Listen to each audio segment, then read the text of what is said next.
Namaskaram, Namaskaram, Namaskaram. The warmest of welcomes.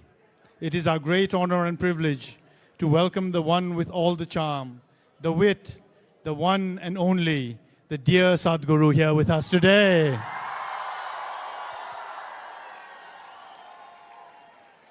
A very warm welcome to all those of us who have joined us online all across Nepal and all across the world on this historic and momentous event for all of us.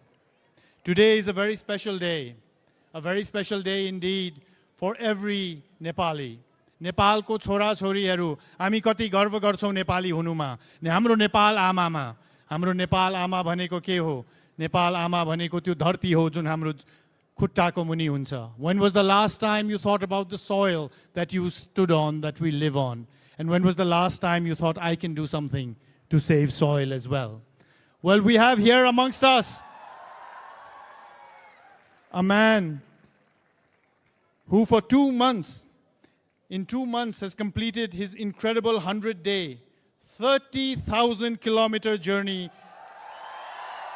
across 27 countries and 3 continents to save soil for humanity, to save soil for each and every one of us, and to craft a conscious planet. His arduous journey touched more than 3.9 billion people right across the world. This incredible effort has created the world's largest people's movement, unprecedented in history. His journey his schedule was very, very tight, so he was not able to come here to us in Nepal. But guess what? He's here today, right here amongst us all. We would like to begin this special event with a performance from Project Samskriti. Project Samskriti, we're indeed very, very fortunate, is something that is envisioned by Sadhguru. And it offers classes and performances of Indian classical arts, including music, dance, and Kala Repattu, a traditional form of martial arts. These intricate arts have been employed for thousands of years as a spiritual process. And the artists today, it is not their hobby. They have been doing this from the age of 7. This is their passion, this is their life, and we are definitely most fortunate to experience it this evening in the presence of Sadhguru. So we are eager to behold the performance by Project Samskriti, which will begin with an offering by Srimati Radhe Jaggi. A classical, yes! Truly blessed we all are, a classical Bharatanatyam dancer. So let us welcome this amazing performance we're all going to experience with a video to start off with, and a loud round of applause. Here we go. Project Samskriti is an endeavor to nurture and impart India's classical arts. Designed by Sadhguru, it offers programs to learn powerful chants, music, Bharatanatyam and Kalaripayattu, an ancient martial art form conducted by the rigorously trained students and alumni of Isha Samskriti. The art forms are imparted in their most profound form as possibilities for inner growth and transformation. Project Samskriti is not today's idea. It's been in incubation for nearly 25 years. So this is an effort not to save the art form alone, but to bring up humanity to a higher level of existence within themselves.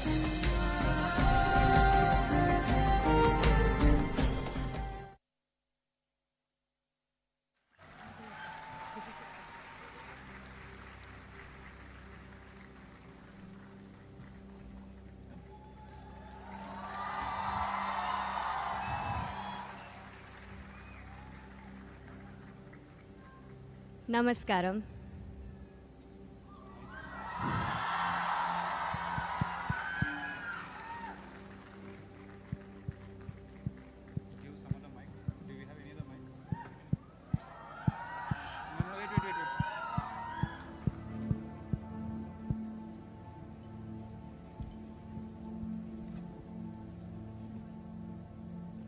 Namaskaram. Mic number another. One with a heart of fire, draped in the rivers and oceans, with hair of open sky and a body, the ground that we walk upon. Time is ticking away. To build our lives, our comforts, our luxuries, we have ignored her plea. Time is ticking away. It's time to reinvigorate and celebrate this mother who has birthed us, fed us, and one who will embrace us into her bosom in our death. O Mother, in celebration of your grandeur, in concern for your well-being, in love with all that you are, we dance in tune to your rhythm as we are just a part of you.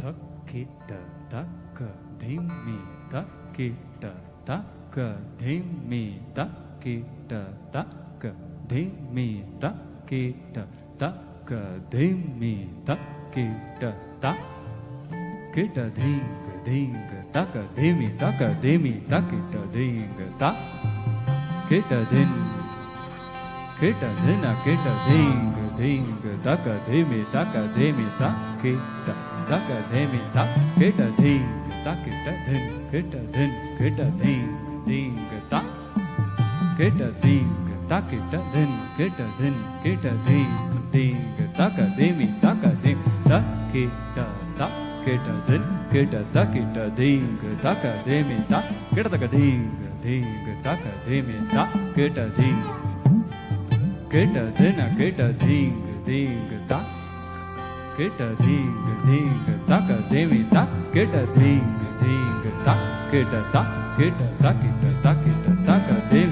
dhimi ta kita taka dhimi takita dhinga ta kita dhinga ta kita dhinga taka dhimi ta kita taka dhinga ta kita dhinga ta kita takita dhinga taka dhimi takita dhinga taka dhimi takita dhinga taka dhimi takita dhinga taka dhimi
dhina kita dhinga takita dhina kita ta kita dhinga takita dhina kita dhina kita dhinga ta kita takita dhinga taka dhimi takita dhinga ta kita taka dhimi takita dhinga ta kita taka dhimi taka dhimi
keta ding takita dena keta ta keta ding takita dena takita ding takita ta keta takita taka devi takita keta dena keta ding taka devi takita ta keta taka devi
Beneath my feet, your soil.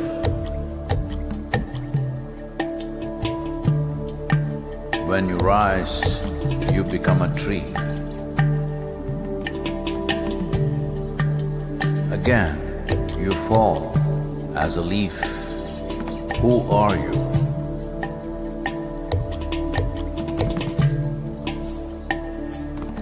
You come up as a crop.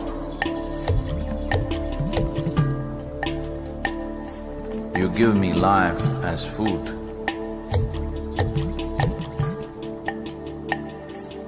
Whether I am alive or dead, you are the only refuge. Who are you? You come as water. You come as milk. You come as honey. Who are you? If I eat, it is soil. If I breathe, it is soil. If I die, it is soil. Oh, my mother, who are you?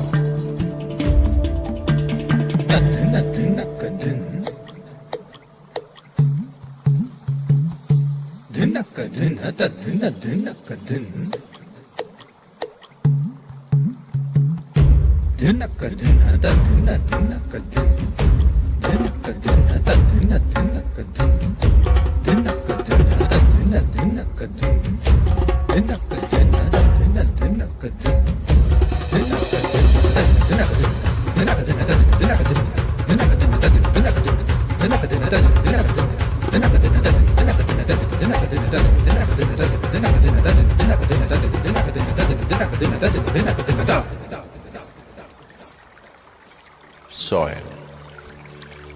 In the root, there is a stalk. In the stalk, there is branch.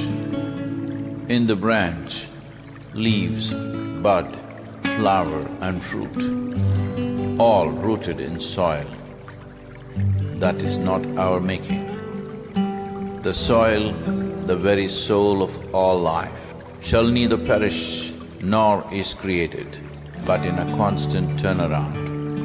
A tree and a termite hill, the rough hide of an elephant and the fine silk of the spider, the beasts that you kill and the people that you love, all a recycle of soil, soil and soil. Come on, let's show our appreciation. Let's have a round of applause for Srimati Radhe Jaggi and Project Samskriti. How rich is our culture of the subcontinent. At times it takes an event like this to remind us of our roots. And all roots grow best on healthy soil. But did you know our soil is dying? हामी नेपाल आमाको कुरा गर्छौं कृषि प्रधान देश भनेर भन्छौं तर किसानहरूले जति पसिना बगाए पनि माटो मरिसकेको छ भने केही पनि उब्जिदैन. Nothing will grow on dead soil. Did you know that globally 52% of agricultural soil is already degraded? 2 billion people are suffering from nutritional deficiencies. Across the world, farmers are in distress. Nepal आमाले जति प्रोत्साहन गर्नु खोजे पनि उहाँको छोराछोरी जो किसानहरू हुनुहुन्छ हरेक वर्ष झन्झन गाह्रो भइरहेको छ किनभने झन्झन हाम्रो माटो अलि गरेर अस्वस्थ भइरहेको छ. And that is what Save Soil is all about. And that is what Sadhguru's global movement is all about. By 2045, we will have 40% less food in the world. 40% less food. Just think about that. But we can do something. We must do something. We must act now. We must save soil today. And Conscious Planet, Save Soil is a global movement launched by Sadhguru to address the soil crisis by bringing people together from across the world. Just like tonight, this evening, we are trying to build people together from right across Nepal, right here. The movement supports leaders of all nations to institute national changes and actions which highlight the science behind why our soil is on the verge of extinction. Just think about that. We think of species in extinction. What happens if there is soil extinction? There will be no species left. And the urgent need for us to all come together to save soil. We will also catch some glimpses of Sadhguru's journey and the impact that it has had globally. And the hope is, from this evening onwards, that impact will also happen right here in Nepal. Let's take a look at this video. We are talking about climate change, carbon emissions, and global warming and various other aspects, but we are not addressing soil. Soil is the habitat upon which zillions of lives thrive. Once there is no richness in soil, then you have forsaken the planet in many ways. Every responsible scientist in the world and the UN agencies are clearly saying we have only 80 to 100 harvests left. That means approximately 45 to 50 years of agricultural soil left on the planet. By 2045, we will be producing 40% less food than what we are producing right now, and our populations will be 9.3 billion people. The food shortages that could manifest in the next 25 years, the consequences of that is unimaginable. Civil wars will unfold across the world once there is food shortage. What we are facing now is soil extinction. Why is soil becoming extinct? Where is it going away? What is happening to our soil? We must understand, if you add organic content to sand, sand will turn into soil. If you remove all organic content from the soil, soil will become sand. In normal agricultural soil, the minimum organic content should be between 3 to 6%. The most minimum is 3%. At least this minimum to keep the soil alive, to keep the soil as living soil is a must. Agricultural soils across the world, the depletion is so heavy, in most countries, more than 50% of the topsoil is already gone in the last 100 years. The nutrient levels have dropped significantly. The level of micronutrients you would get from your food in early 20th century to what you are getting from the same food now has dropped 90%. If you ate one orange in 1920s, what you got from it, now in 2020, if you have to get the same, you will have to eat 8 oranges. This is what we have done to our food. Soil is the biggest ecosystem on the planet, and so few people know anything about it. 1 teaspoon of healthy soil probably contains more microbes than there are people on Earth. The microbial life in the first 12 to 15 inches of topsoil is the basis of our existence. It is this magic beneath our feet which has produced the life that we are. This first 12 to 15 inches of soil is the basis of life for 87% of life on this planet, including you and me. We have to begin to recognize that what we call our soil, Mother Earth, is a living organism. Open soils, ripped open by ploughing, open to sunlight, is the basis of destruction of microbial life.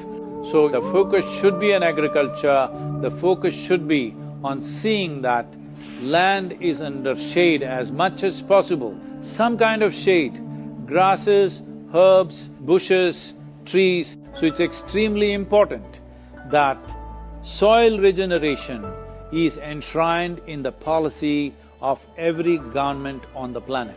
We must change the narrative on the planet that soil is a wealth, a legacy we have received from previous generations, and we have to pass it on as living soil for future generations.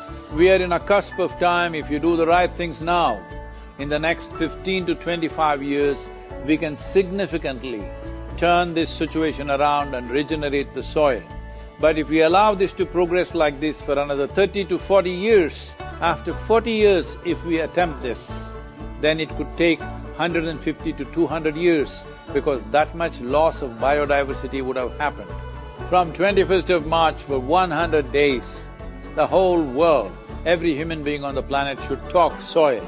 We must hear the word soil, save soil everywhere to see that the narrative on the planet changes towards the most vital aspect of our life, the soil. Each one of you should reach as many people as you can to make this happen. As a part of this, to activate support from the citizenry to assure the governments long-term investments will be appreciated. I'm 65 and I'm riding 30,000 kilometers, a lone motorcycle journey, 30,000 kilometers across 24 nations.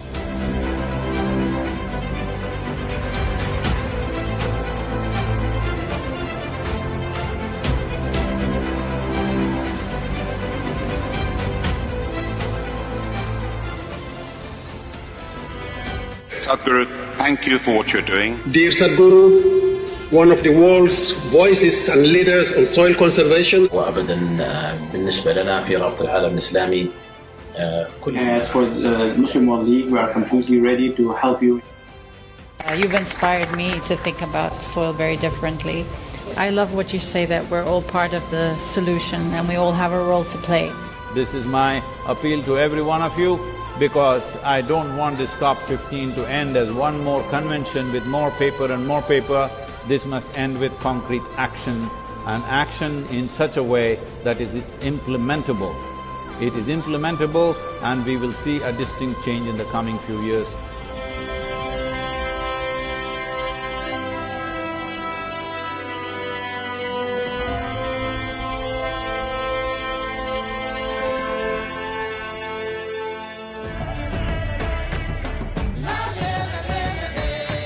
This is a perfect confluence of how we see things and the importance of the soil. Save the soil. Our soil needs nourishment. Save soil. Let us make it happen.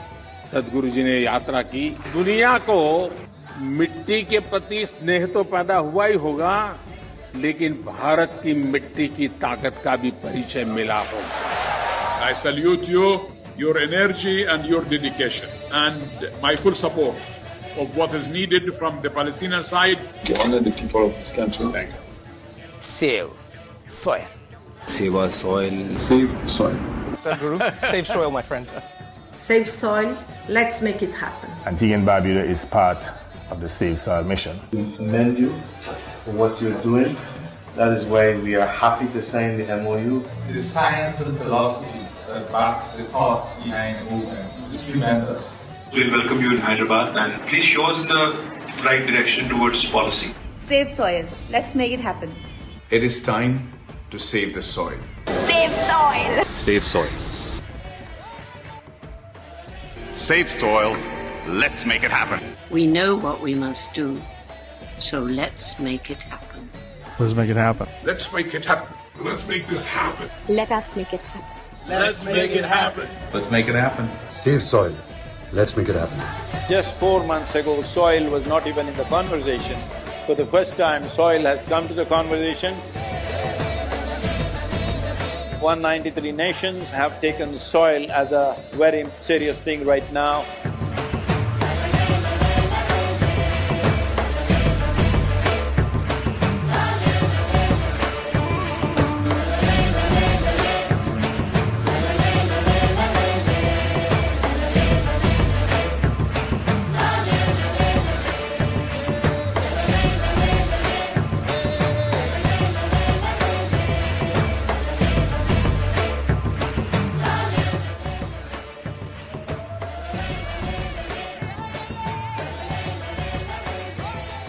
I beseech every one of you that you must keep the soil in conversation for the next few months till the policies are made in the world. Soil is not our property. It's a legacy that's come to us from previous generations, and we must pass it on as living soil for future generations.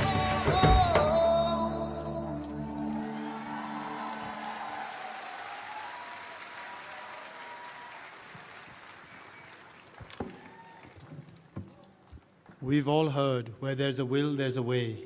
And today amongst us, there is somebody with a will like Mount Everest. I think we need to give a big round of applause for what we have seen. For Sadhguru's journey is less about him and more about humanity. And I'm so proud as a Nepali. एउटा नेपालको छोरा भा भएर हाम्रो सरकार पनि केही पछि छैन. सम्माननीय प्रधानमन्त्रीजीले COP15 मा जुन प्रतिबद्धताहरू गर्नुभएको थियो त्यो अनुसार we have the Ministry of Forest and Environment as well as the Ministry of Agriculture and Livestock who are entering and agreeing to move forward with the Save Soil movement. I think that requires a round of applause for all of us. Because it is no longer just a global movement, it is now a home movement. It is a movement for all Nepalis to save soil as we can. On this, I am extremely privileged to request our Honorable Pradeep Yadavji, Minister of Forest and Environment, to please come and say a few words.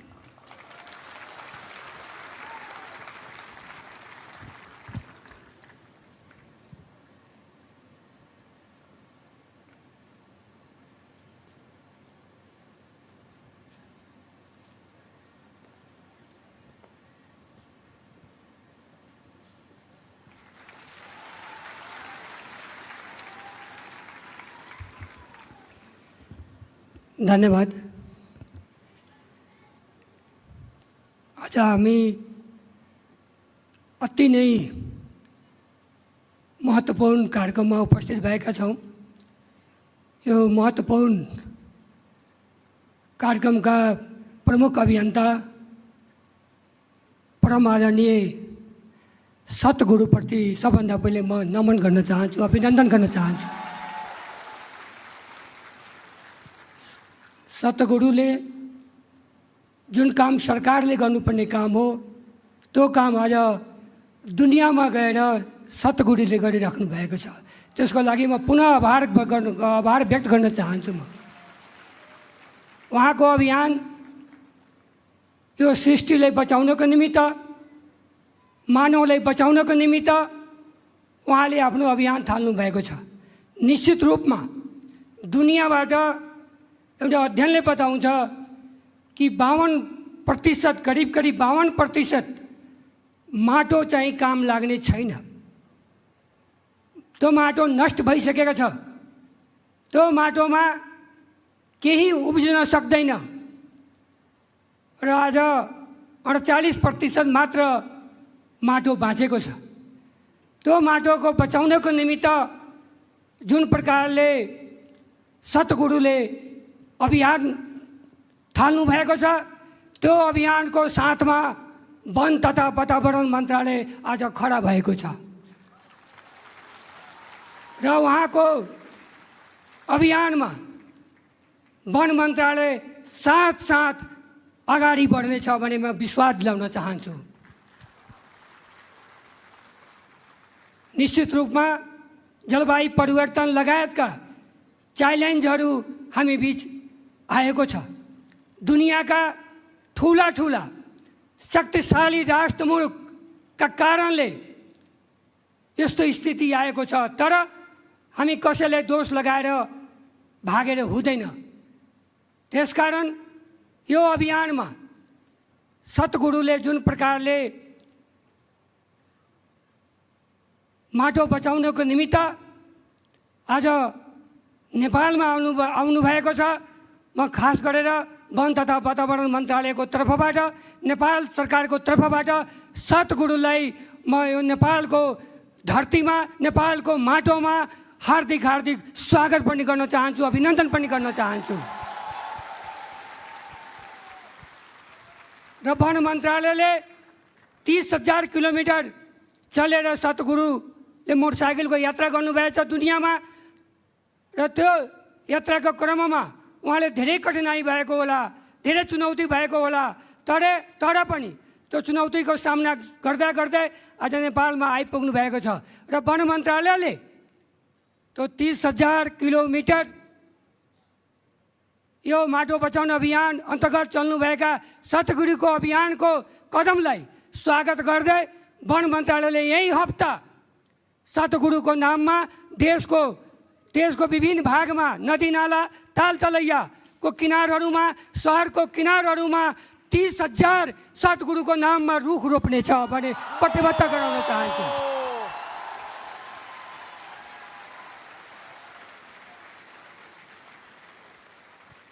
र आजको उहाँको जुन भाषणको क्रममा कुराहरू आउँछ त्यो सबै कुराको मनन गर्दै one मन्त्रालयले अक्षरशः पालन गर्छ भने म प्रतिबद्ध पनि जनाउन चाहन्छु। वास्तवमा भन्ने हो भने उहाँको अभियानलाई दुनियाँले कहिले पनि भुल्न सक्दैन। हामी सुन्थे, महाभारत पनि हेरेछु, रामायण पनि हेरेछु, टिभीमा पढेको छु। त्यो बेला चाहिँ जब अत्याचार हुन्थ्यो, कंसको अत्याचार भयो भने कृष्णको जन्म भयो, रावणको अत्याचार भयो भने रामको जन्म भयो। त्यसकारण दुनियाँका केही ठुला ठुला मुलुकहरूका कारण यो दुनियाँमा माटोको जुन सङ्कट आएको बेला आज सद्गुरुको जन्म भएको छ भने महसुस गरेको छु हामीले। त्यसकारण म ज्यादा सद्गुरुको अभियानलाई म मनन गर्दै र उहाँलाई समर्थन गर्दै सेभ सोइल भन्दै म बिदा हुन्छु। धन्यवाद, नमस्कार।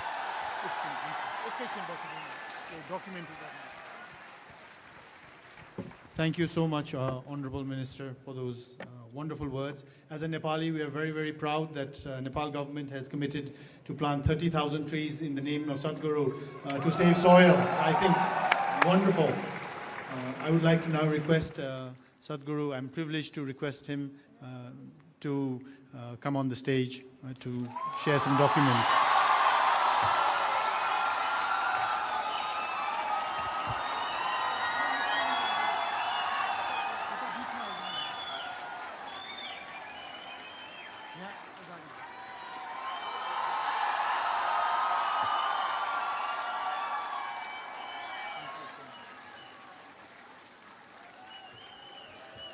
Now, as part of the Save Soil movement on this historic day, ladies and gentlemen, the government of Nepal will be presenting to Sadhguru the letter of solidarity and thus coming on board the Save Soil movement.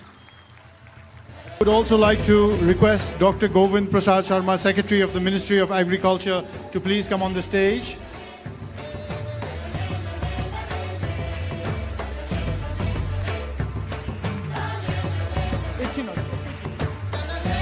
Also be handing over the Save Soil policy document that has been carefully compiled and is packed with thorough research done by experts in the field of ecology and economy, so that it is not just an environment but it translates into prosperity for the farmers and for the nation in general.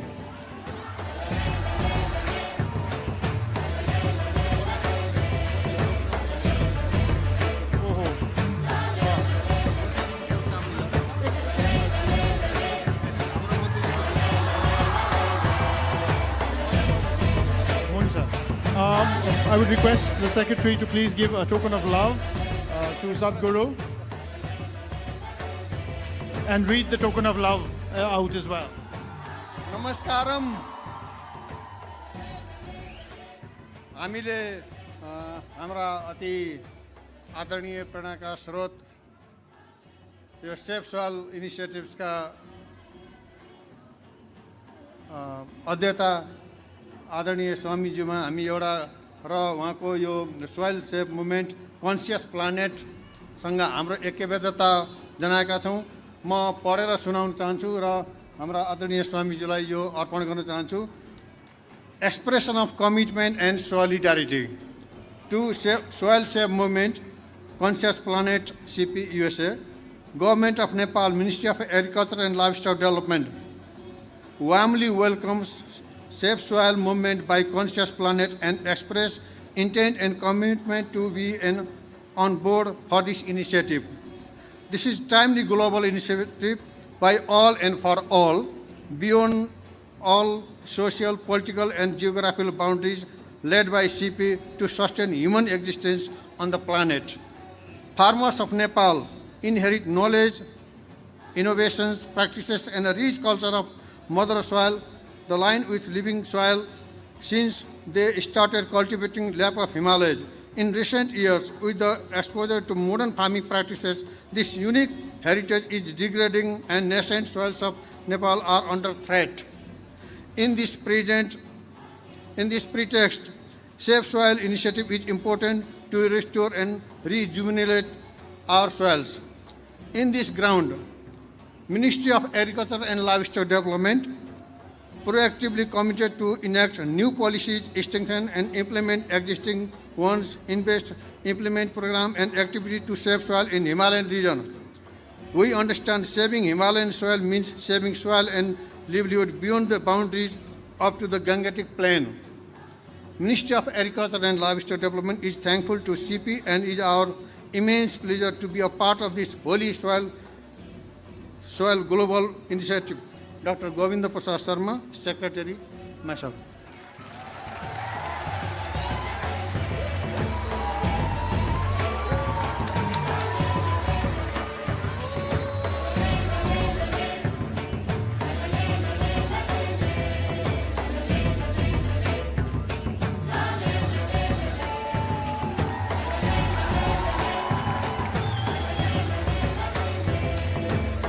In addition, Sadhguru will be handing over the Safe Soil Movement solution of global agricultural land degradation, which was first presented to the United Nations COP15 in the Ivory Coast. It includes a pragmatic three-pronged strategy to increase the organic content in soil to a minimum threshold of 3 to 6% by various levels of incentives to farmers. Let this be a beacon of hope. I would like to now request former Deputy Prime Minister Narayan Kaji Shresthaji to please join us on the stage for a photo. I would also like to request His Excellency Naveen Srivastav, Ambassador of India,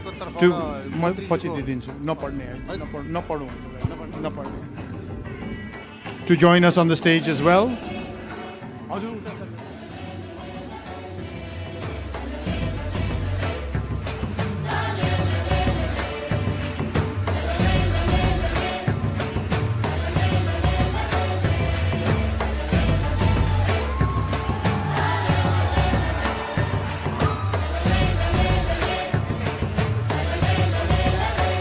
Can we all also lift up the Save Soil flags that were on your chairs? Stand up once. Now let us, everybody. Minister of Law. Can I request the Minister of Law also to please come on the dais for the photo op? Just 1 second.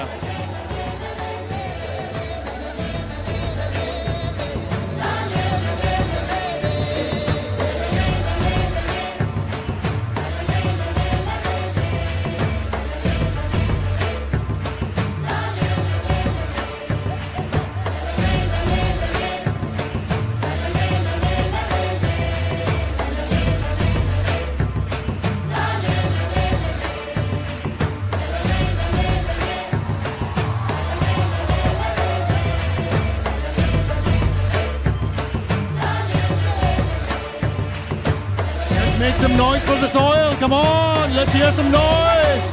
All right. Let's have some energy. Let's make some noise. Thank you very much. Thank you very much.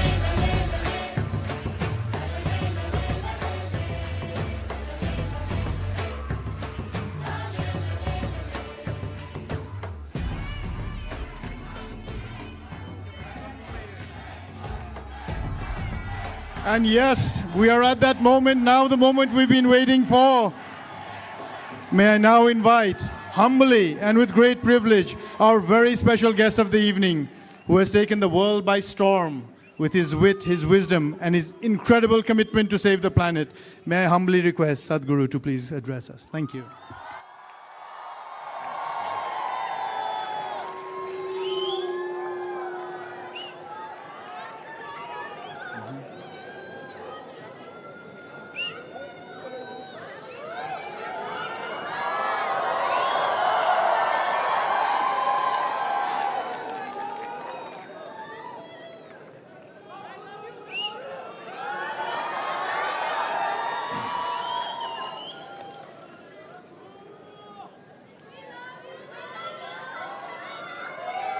कालो न जानाति तव जननम् कालो न जानाति तव समापनम् दृष्टो मया तव महाकारः योगेश्वर काल काल योगेश्वर काल काल.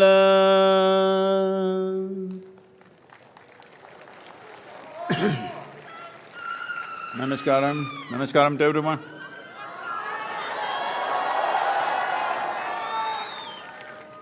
Wow. Nice to be back in Nepal.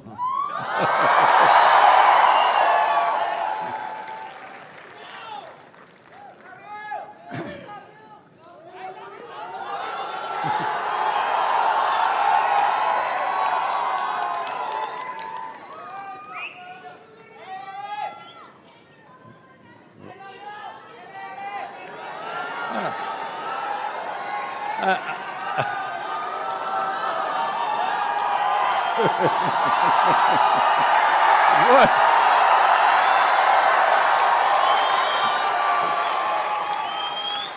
I'm supposed to do the talking, huh?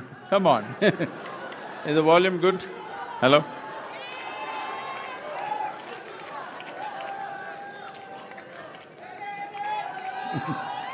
Hello, can you hear me? This is not good, huh? I can't… Hello?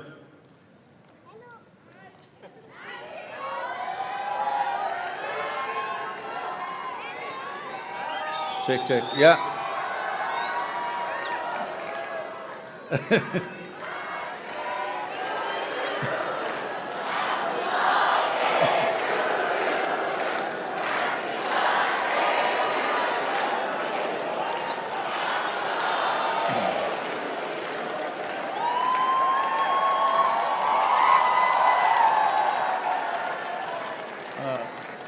I am still not yet born, still more than 24 hours, please.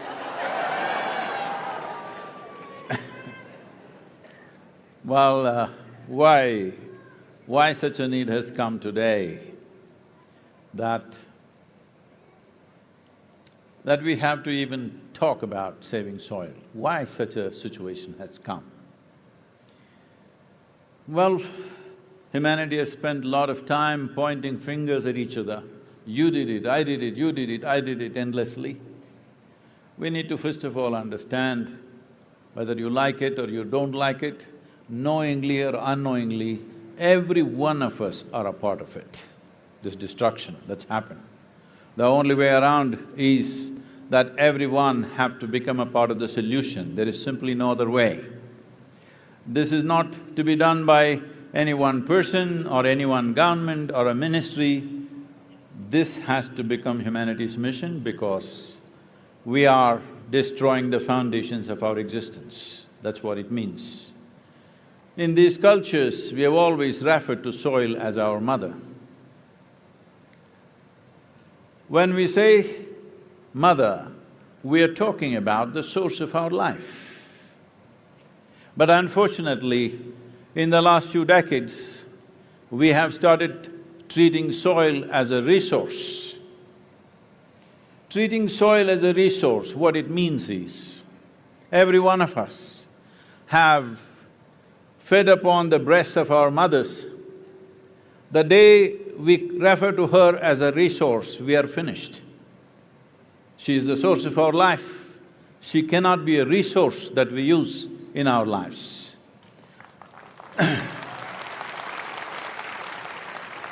But this is exactly what we have done. Even today, nearly 85% of the nations on the planet address soil as an inert substance that they can fix by adding a chemical or taking away a chemical or whatever else.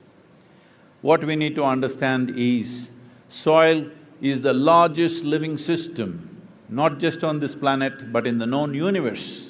It is the largest living system with trillions of species. The top agricultural scientists or soil scientists in the world are openly admitting that they do not even know 1% of the species of organisms present in the soil. When we don't know 1%, we have no business to mess with it. It's as simple as that. That's how complex a life it is. What does it mean, the soil? See, we must understand this. On this planet at least, all life, whether it is a single-celled creature or us who are supposed to be the most complex and sophisticated creatures on this planet, all of us are essentially made of the same fundamental design. In yoga forever we have been saying anda pindanda is all the same thing, but today the modern science, because unless it comes from the West, it's not science, okay? I want you to know this. So, the modern science is saying there is something called as a constructional theory that if you look at any design on this planet, whether it's a single-celled organism or any other creature or a leaf or a cell in a plant or the human system, the fundamental design is still the same. The complexity and sophistication is multiplying manifold over, but essential design is same. Or in other words, what we call as life on this planet is a part of the carbon cycle that's happening. In this carbon cycle, soil is the most important link in the chain of carbon cycle, and that has worn thin. What is wearing the soil thin means? See, today, as you sit here, over 60% of your very body that you carry is microorganisms. Only 40% are your parental genetics. I saw that little girl in Sofia on the video, and this girl came to me and said, Sadhguru, I want to do save soil, but my mother boo. I said, please tell your mother she's only 20%. Rest is all soil. Only 20% of your genetics your mother, another 20% your father. Fundamentally, life is happening to you because of the foundational life that's happening in the soil. This is the fundamental life. To give you some perspective,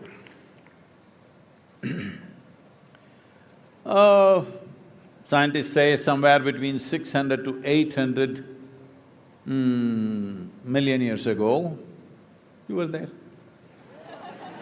Okay. At that time, one smart algae or a fungi, we don't know which one.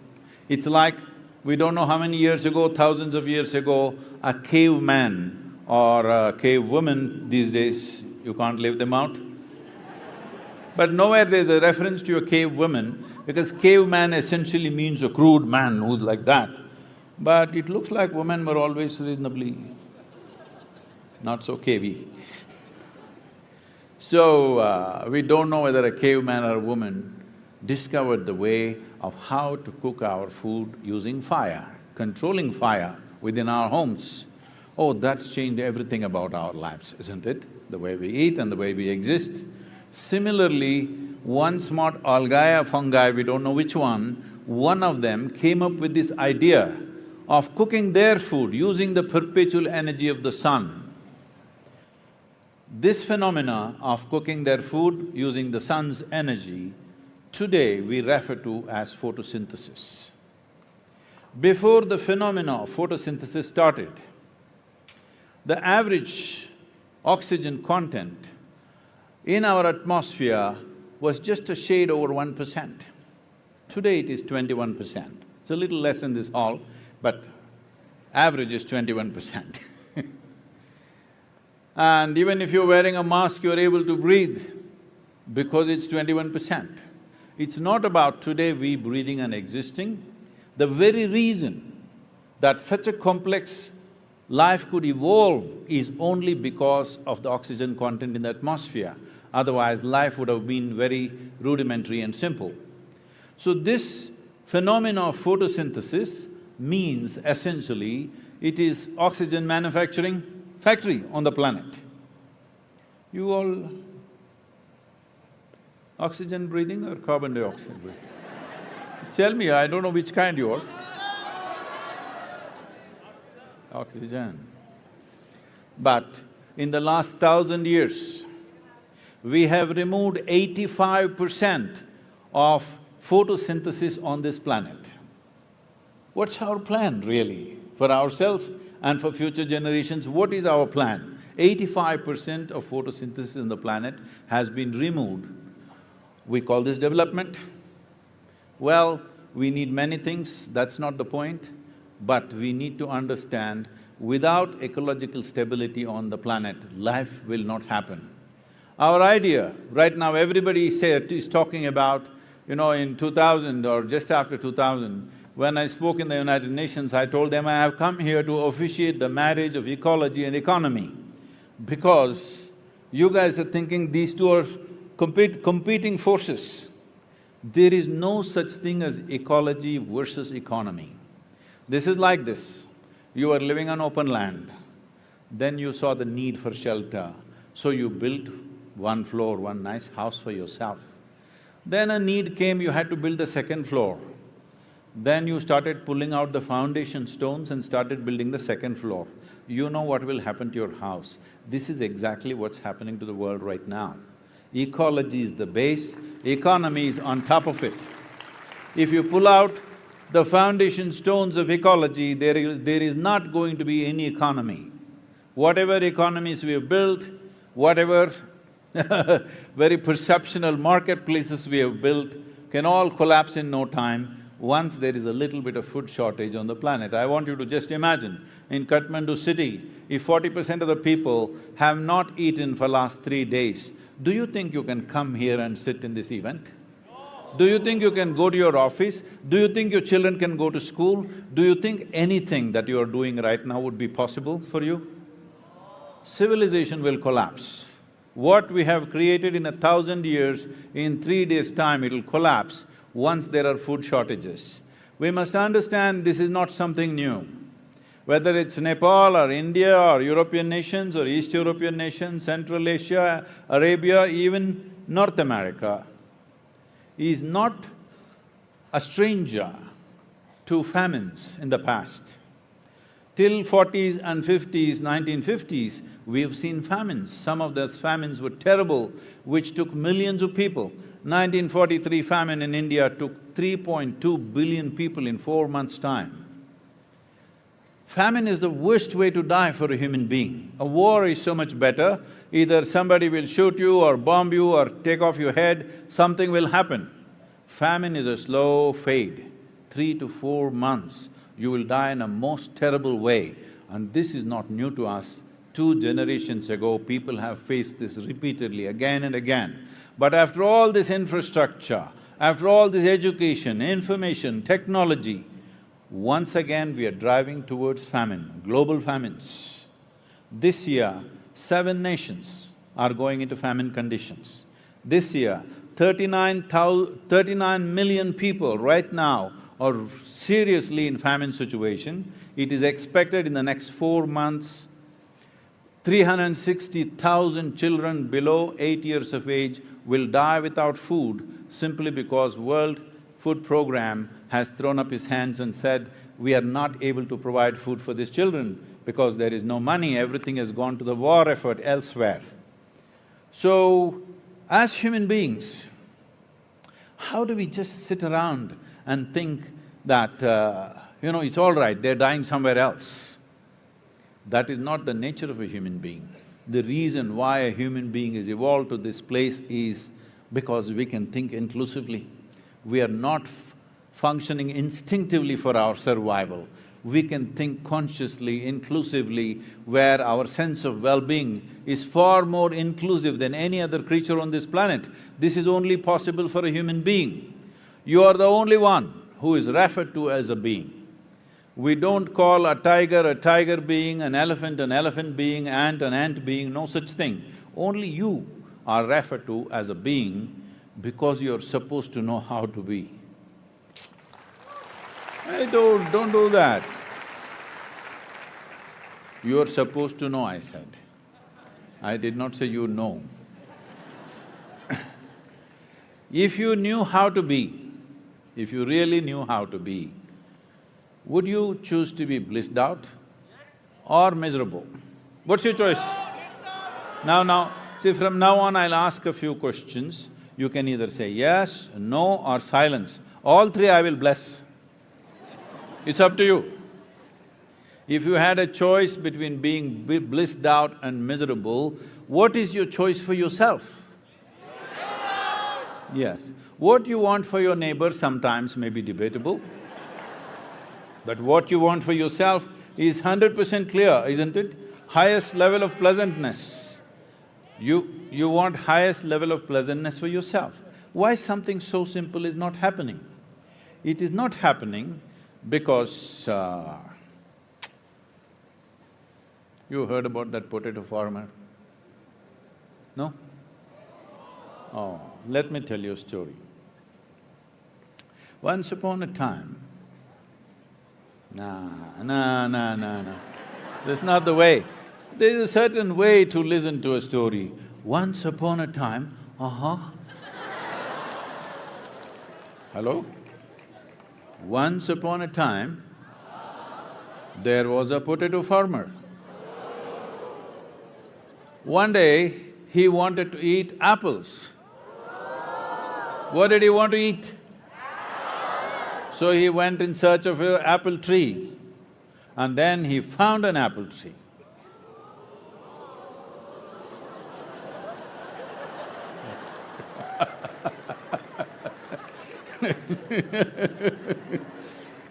Now, he went to the apple tree, but being a potato farmer out of sheer habit, he started digging the ground for apples. He dug. When he did not find any apples there, he dug furiously. After some time, the tree came down on him.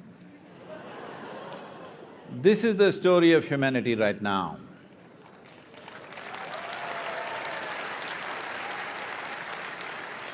It is… these things have happened. These things which are fundamental to our existence are being destroyed not because of some evil force. This has happened in search of human well-being, in search of human happiness above all. In pursuit of happiness, we have done this. Now I'm asking you a simple question. Whenever you've been happy or miserable, whichever way you've been, did it happen from within you or did it rain upon you? Whether joy or misery happened from within you, pain and pleasure happened from within you, agony and ecstasy happened from within you. You have never experienced anything outside of yourself. Just look at this. Do you see me right now? Even if you're not listening, do you see me, those of you up there? Where do you see me? Just use one hand, one finger, point out where I am. Ah, you got it wrong. You know I'm a mystic from southern India. Right now, this light is falling upon me, reflecting, going through your lenses, inverted image in the retina. Where do you see me right now? Within yourself. Where do you hear me right now? Within yourself. Where have you seen the whole world? Within yourself. Have you ever experienced anything outside of yourself? So, in search of happiness, if you start digging the world, it's a never-ending digging. So, some people were telling me, it seems there are some 300 planets, just like planet Earth with the same kind of atmosphere and possibility of life. Some of these planets are 10 times larger than planet Earth. So, they want to go there, we must make a mission, unknown planet, whatever. But these planets are approximately 300 million light years away. I said, please, you go, it'll solve many problems. But I want to tell you that if these 8 billion people are given one planet each, as long as they're in pursuit of happiness, they will destroy all the 8 billion planets. They need just some time, that's all. Yes or no? Because what is within you, if you start seeking outside, you will destroy everything. This is all it is. In search of human happiness, this is the consequence we've produced, where the fundamentals of our life is now in a big question. See, how many of you have your own children? You can tell me, it's okay.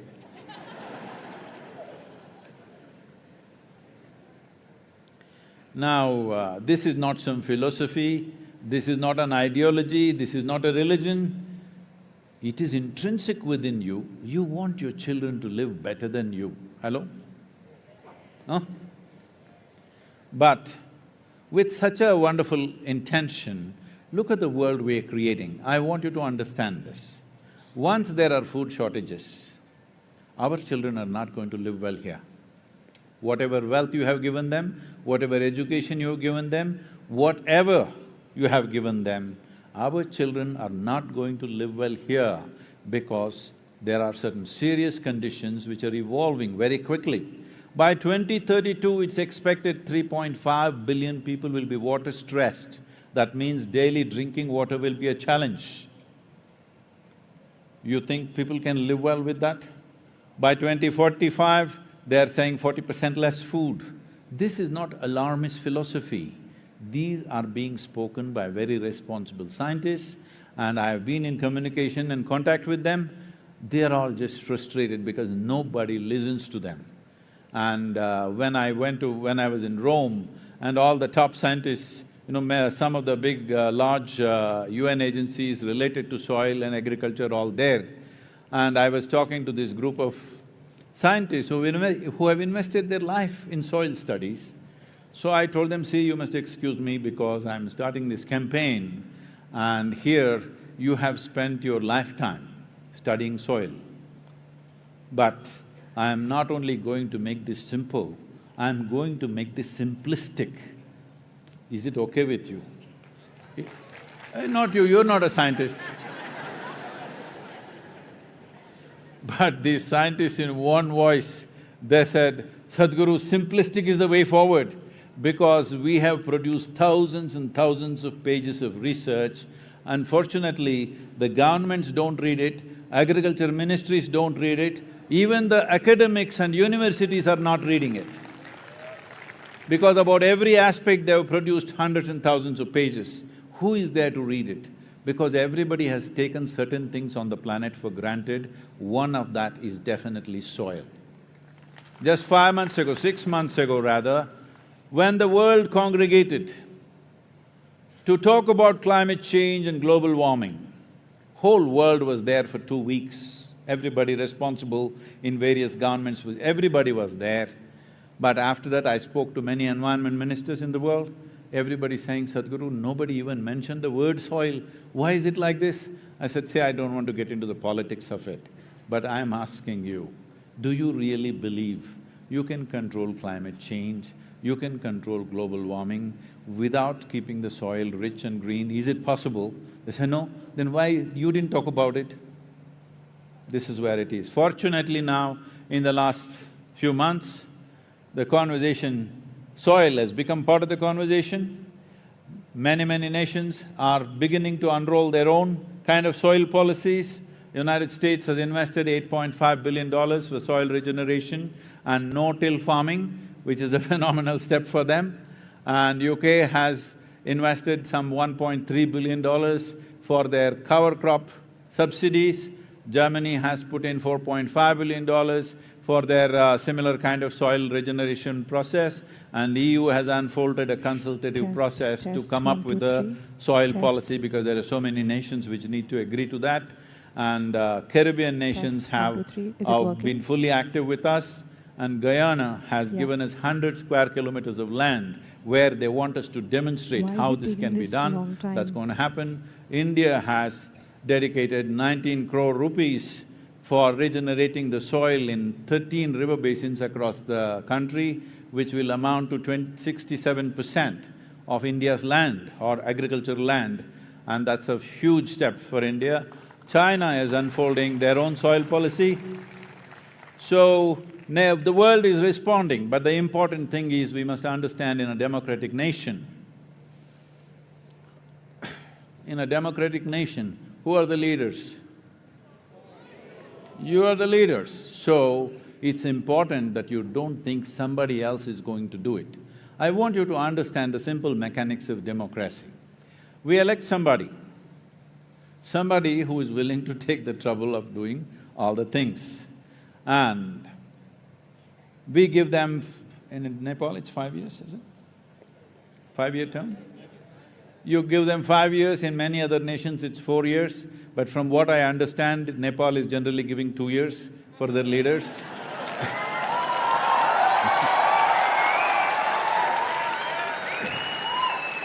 So if you give them 5 years, I want you to understand the nature of this job. You give them 5 years and they are supposed to do many things. Running a nation is always a complex situation. But if you were the Prime Minister of this country or whatever Minister of this country, would you try to do things which will produce results within 5 years, or would you attempt doing things which will produce results in 10, 15 or 20 years? Please tell me honestly. In 5 years. That's exactly what most governments on the planet are doing, because not in a single nation, not even in a single nation has ever 60% of population, adult population has stood up and said, we are concerned about the long-term well-being of this nation. We are concerned about the future of our children. Such a thing has never been expressed. In private they will crib, but they have not expressed. All they ask for is, reduce 5 rupees on my gas price. Okay, that will happen. Give me 1% discount on my income tax, okay, that will happen. But nobody is asking for long-term well-being of the nation. It's time, citizens of any mature nation, stand up and ask for long-term well-being of your country. This is very, very important. If you don't do that, it's not going to happen, because as you yourself admitted, if you were running the government, you would still try to do things within 5 years, not things which will take more than that. So if the governments have to invest in long-term well-being of the nation, it is very important your voice should be up. Your responsibility is not just vote, your responsibility is your voice. And today, fortunately, because of technology and social media platforms, you can sit at home and raise your voice. You don't have to go stand on the street and do this, all right? Not anymore, you can sit at home and raise your voice. You have a phone with you? Yeah, you have a phone with you? Smartphone or a dumb phone? What? Smartphone, okay. You call somebody smart only if they're smarter than you, isn't it? Now, this phone is not just a simple thing for you to send some silly messages. That also you can do, I'm okay with that. But this is a powerhouse. If you have any sense of love and responsibility in your heart, this is a powerhouse sitting at your home. I'm just saying one of you, sitting at your home, if you're really committed, just one of you can reach the entire world. That kind of power you have. That's the instrument you have in your hand, all right? If all of you get together, can anybody stop you? If all of you get together, can anybody stop you? No! First thing you need to understand is this is not a protest, this is not an agitation, this is not expressing our anger and resentment about who did this, who did this. All of us have done it knowingly or unknowingly. We must understand this has happened, and this has happened not as a negative thing, with best intentions this has happened. Because many of us are alive today only because of fertilizers and chemicals. I want you to know this. For those of you who have fancy ideas in your head about organic farming, natural farming, this farming, that farming, I want you to understand, most of us are alive here today only because chemicals and fertilizers. If we take away chemicals and fertilizers today from this world, our food production will come down to 25% of what it is right now, that is death. So, as a generation, We have been able to feed this many people. In the beginning of 20th century, we were just 1.6 billion people. Today, we are inching towards 8 billion. We have been able to feed this many people only because of chemicals and fertilizers. We have crossed famine situations only because of this, but at the same time, we have damaged the soil significantly. Significantly, we have damaged the soil. So our time has come as a generation, we turn back. Turning back is not with fanatical ideas, ban the fertilizer, ban the chemicals, that is not the way. If you raise organic content, the need for fertilizer will start sliding down naturally. We must be patient enough to do that. Fanatical ideas of urban people, I'm saying, it's only urban people who are talking about organic farming, natural farming, because they don't do farming.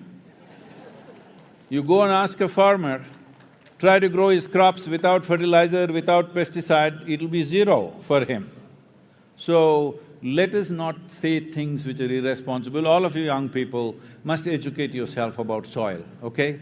Wherever you go, at least for 2 to 5 minutes, you must be able to speak with some sense about soil. It's very important because as a generation, we have this challenge in front of us, but as a generation, we have this privilege that we could be that generation which turned back from the brink of a disaster.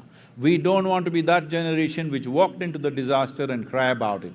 I'm saying this because we have this propensity that we keep walking into disasters and keep crying about it every time. See, when World War I happened, everybody said, this is enough, no more war. We formed League of Nations and da-da-da, no more war. Within 25 years, number 2 happened, all right? And after World War II, when the most horrendous things happened, we said, no more war at all, this is it, United Nations, and we will stop all war. How many wars since 1944? When 21st century came, we said, oh, 20th century people, idiotic people, they fought wars and wars. 21st century is the age of information, technology, we are all… What? What is that, huh? Like this, we're not going to fight wars, love and this and that.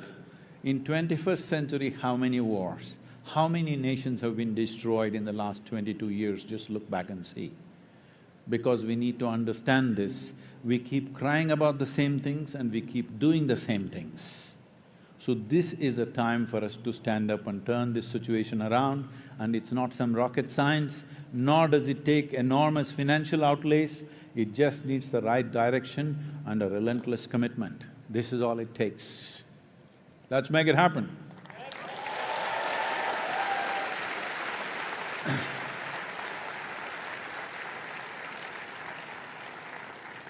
Till I say stop, okay? Till I say stop, all of you, how many are you here? Here and in the adjacent 2 halls, they told me about 6,500 people or something like that, okay? So, all the 6,500 people, those of you who are in the other halls also, make some noise for them, huh, please.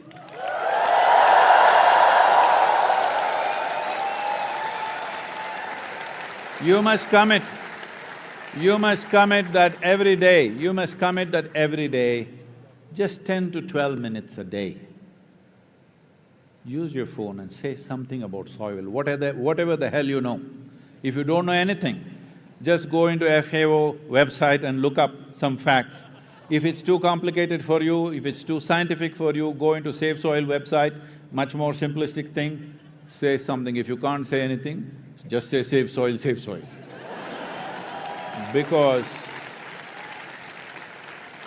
Because I'm telling you, if we don't do this as a generation, we will regret this seriously.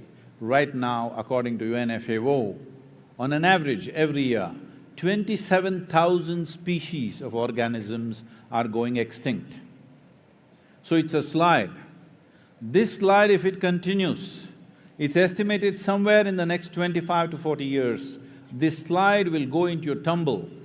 Once it goes into your tumble, there's nothing you can do or I can do. There's nothing we will be able to do, we will have to face the consequences. Right now, it's possible to stop this and turn this around. It is not an experiment, Last 27 years, we've manifested this on the ground that over 132,000 farmers in southern India, we've transformed them into what is called as tree-based agriculture. When I explained this to your Prime Minister and coalition partners yesterday, they immediately took the decision, we will send a team to study what's happening there and we want to do it here. So please support these things. Without people's support, this is not going to happen. So will you commit to this every day, 10 to 12 minutes, you must say something about soil. Please make this happen, because in this fabulous mountainous country, you should not suffer from that because you have plenty of land for the people that you have, and this is very rich land. In many ways, this land is just a couple of generations old or 3 generations old agriculture. In India, in southern India, we farmed the same land for over 12,000 years. Same land for 12,000 years, but we maintained the richness of the land. But in the last 45 to 50 years, we've taken it down. 62% of India's land right now is degraded. Average organic content is 0.68% in India. In Africa, across the continent, is 0.3%. This is a disaster. Below 1% is considered serious desertification. Southern Europe is 1.1%. Northern Europe, which is the highest in the world, is 1.48%. But the minimum prescribed by United Nations is 3% is the most minimum. If 3% organic content is not there, species will start dying. What organic content means is, it is a food for all this microbial life, which is the foundation for our life. Within our body and in the soil, in the air, in the atmosphere, these organisms are always working to keep the life on this planet. Without us, they can exist. Without them, we cannot exist. That is the fact of life.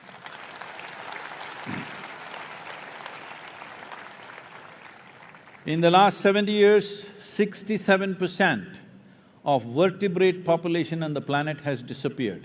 67%. 82% of the biomass insects have disappeared. 92% of freshwater aquatic life has disappeared. Really, what's our plan? What's our plan for our own lives? Because when we talk about 2030, 2040, 2045, we are not talking about future generations, we're talking about you. Hello? It's just a couple of decades away, where every scientist, without any ambiguity, everybody is saying this is where we are going. And by 2032, it's expected 1.3 billion people will migrate because of food and water shortages. When people move in unplanned ways, forced migrations bring untold suffering to human beings. The worst is taken always by the women and children. When unplanned migrations happen, women and children get the worst of it. You have to see this, what's happening in the southern European border, in many countries, what happens to these African women who land up there is unspeakable. Let's not once again drive humanity in that direction. It is important food grows where people are. It's very, very important. For long-term well-being of any nation, food must grow where people are. A few exotic things, you want to eat a kiwi fruit, you can get it from New Zealand. But basic food must grow in each country where people are. This is very, very important. So I'll leave it to you, if you have any questions, any kind of question, not necessarily about soil. About you, because you're also soil. Hello? Do you get that? You're also soil, walking soil. May you walk for a long time, but let's be walking on a rich soil. Questions? You must raise your hand and wait for the microphone.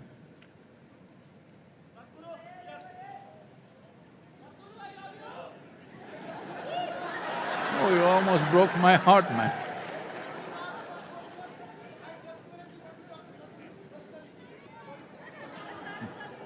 Please take the microphone, please. Please, please.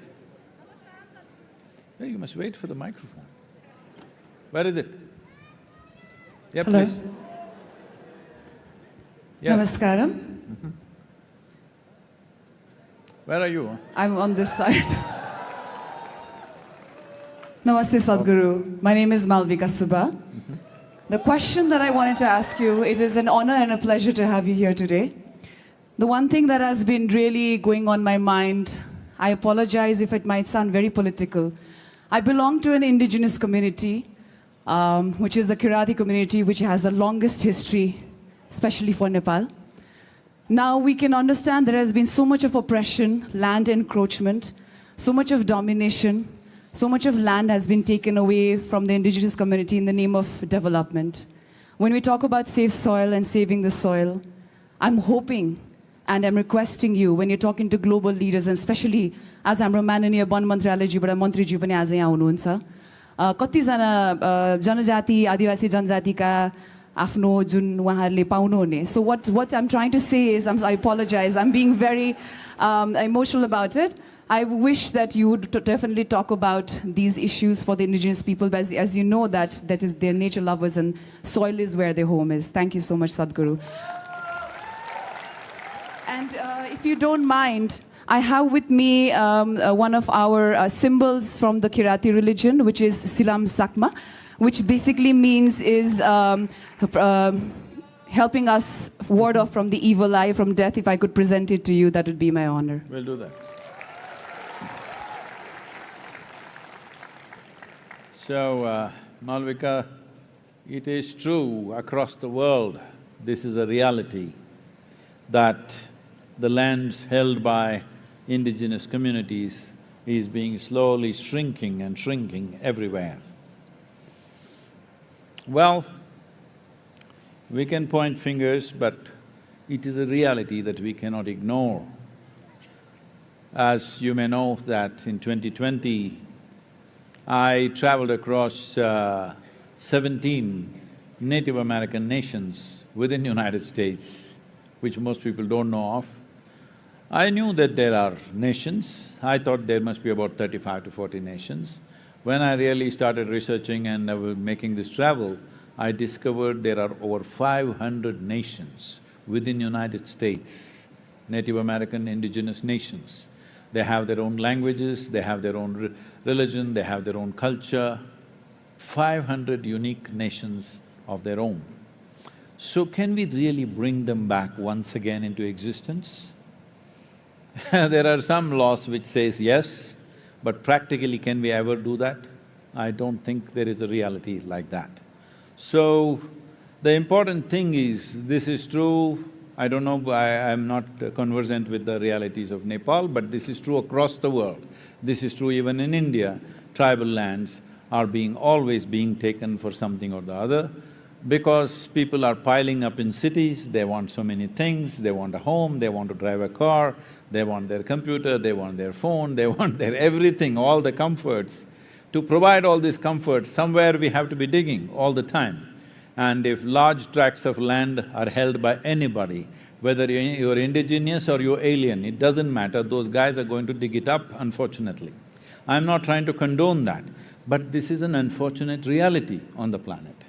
Because as I said earlier, from 1.6 billion in the beginning of 20th century, in just 120 years, we have come to 8 billion. How do you provide things for 8 billion people? And how much we are consuming? Just look at anything, yourself. Your grandmother, how many pieces of clothing she owned? How many you own? If you look at it, probably 25 to 50 times more you own, yes or no? So, our needs and our aspirations have gone through the ceiling and we are still talking about saving this, saving that. It's very, very difficult. It is very important, either we… as I said earlier, if you are joyful by your own nature, whether you had 1 or 10 or 100, you would do it according to what is available. But right now, when your happiness depends on what you wear, what you eat, where you live and what you do and what you possess, you cannot stop human aspiration. Right now, human societies are still in this condition. They need so many things for fulfilling their happiness, their children's happiness, their well-being, because they have set a certain image what is well-being. On an average, what an average American citizen owns, if the same has to be provided, because I know a lot of youth from here want to go to either United States or wherever else they can go in the Western world, I'm just telling you, to make sure that 8 billion people have the same things that an average American person has, the Living Earth statistics says we need 4.5 planets for that. But we have only half a planet left. So where? Where do we dig? So I must tell you this, right now this information is declassified. It seems some 32 or 35 years ago, NASA was planning to take a nuclear weapon, okay? A nuclear bomb of some enormous tonnage, megatonnage, and take it to the moon and put a hole to the core of the moon and blast it there, because there it seems there is some metal which is 100 times lighter than steel and at least 50 to 60 times stronger than steel. So we are glad that still moon is still there. Okay? I'm saying human needs are such, we won't leave anything. So either we must reduce our aspiration or we must reduce our population. One of these things we must do. Hello? So as a part of this in India, it's the most unpopular thing I did in my life, I started what is called as no conception years in some villages, that women choose by themselves, this year no conception, postpone it to next year. By next year you may be much wiser, who knows, hoping. And I also said, I will institute an award for women who are healthy, who can bear children but choose not to bear children. We will institute an award for them. So, today a whole lot of us, in Isha for example, there are about 270 young couples who are capable of bearing children and none of them have children, because right now the greatest service you can do to the world is you are part of reducing the population. So there are people running campaigns against me saying he's a depopulation gang, he wants to kill everybody. We don't want to kill anybody, but as human beings we are wonderful, but we are too many, we need to understand this. Hello? Once you come here as a human being, you're supposed to do everything consciously. You cover your body consciously, you eat consciously, you also reproduce consciously. If possible, you also die consciously one day. That is the goal of being human. So, this whole thing, this has gone into the lingo of every… especially in India and Nepal, that you have a child and you say, God. You know it's not God, all right? Please don't go there, okay? So it's very, very important that either a human aspiration you should control, which there is no chance of control unless they become spiritually enriched within themselves and they are joyful by their own nature, then they will do only what is needed, no desperate activity. If that happens, fantastic. Or human population must come down, because by 2050 it is expected we will be 9.78 billion people. I'm telling you, at nearly 10 billion population, nobody will live well on this planet, nobody. Doesn't matter what education, money, wealth, where you are, in which part of the world you are, nobody will live well when this crosses 10 billion people. So scientists, very responsible conservative scientists are saying, if right now if we don't make the corrections, by 2060 to 2075, in these 15 years, 20% of the human population may die, because one thing is weak soil means weak body, you become susceptible to all kinds of ailments and you will die out of that, or because of lack of water and food, because food shortages and water shortages will happen. What climate change means is, none of the elements, water, soil, this, that is not going anywhere. It's all misplaced, that's all. Where it should not be, it is, where it should be, it is not. So when that happens, they're saying that. Some of the more radical people in the among the scientific community are saying between 2060 to 2075, 60% of the global population could die because of disasters, because of hunger, because of water shortages and civil unrest. Once there is food shortages, there will be civil unrest which will be uncontrollable. I want, especially all the women, you must take this up because as women, this is the best time you ever had in the history of humanity. Yes or no? It's never been this good for women. But this is only possible when there is a civilized atmosphere. Once there is strife on the street, again woman goes back 10,000 years. Hello? Yes or no? So it's especially in the interest of the woman that you must take it up in a big way. The Save Soil movement and whatever else, because also reproduction is in your hands. If it's already done, we'll celebrate the children. But if not yet, postpone to the next generation. People will say, but what about the economy? Economy will go down. If the population goes down and economy goes down with it, what's the problem? We'll still live better.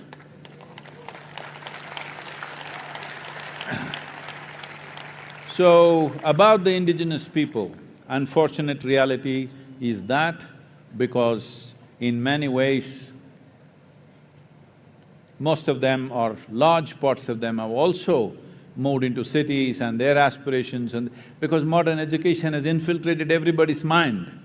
Modern education means it will breed endless want in your mind, you know. Once you're educated, you are always…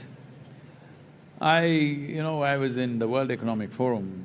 I've been there many years, but in 2008 when I was there, a kind of a certain sense of recession was just hitting the Western world. Well, the Indians were running a campaign, India everywhere in Switzerland and all over the place, the bus hoardings, big hoardings out there in the trains, wherever you get in India, everywhere. So Indians were upbeat because they're running a campaign, but all the Western people are little depressed because recession is happening. And these are all, about 12 to 13,000 people, every one of them is a billionaire, okay? They are all miserable because there are a few billions less and they're really miserable, what to do? And then they asked me to handle a session, recession and depression. I said, okay. I said, see, recession is bad enough, but if you want to be depressed, what can we do? But right now, we have structured the economic engine on this planet in such a way that if you fail, you will be depressed. If you succeed, we will be damned. I prefer that you're depressed. Otherwise, we will all be damned. If economy goes full steam across the world, really full steam across the world, in another 25, 30 years, we will cause such damage to this planet, there'll be no way out. Recession is good, little less. All that… as long as people are eating, if they have no money to buy new clothes, I'm okay with it. They have no money to buy cars, new cars or motorcycles, I'm okay with it. They had to walk to their office instead of driving, I'm okay with it. As long as people are well-nourished, I'm okay with everything else. Because right now,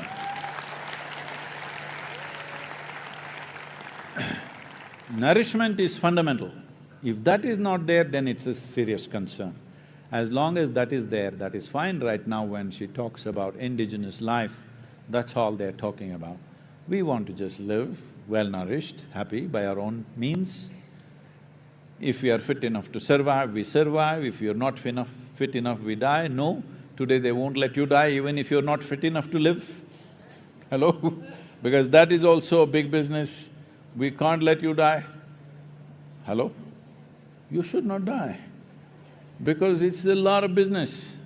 They're telling me that in United States, out of 3.5 or 3.3 trillion dollars that they're spending on healthcare, nearly 60% of it spent in the last 32 days of one's life.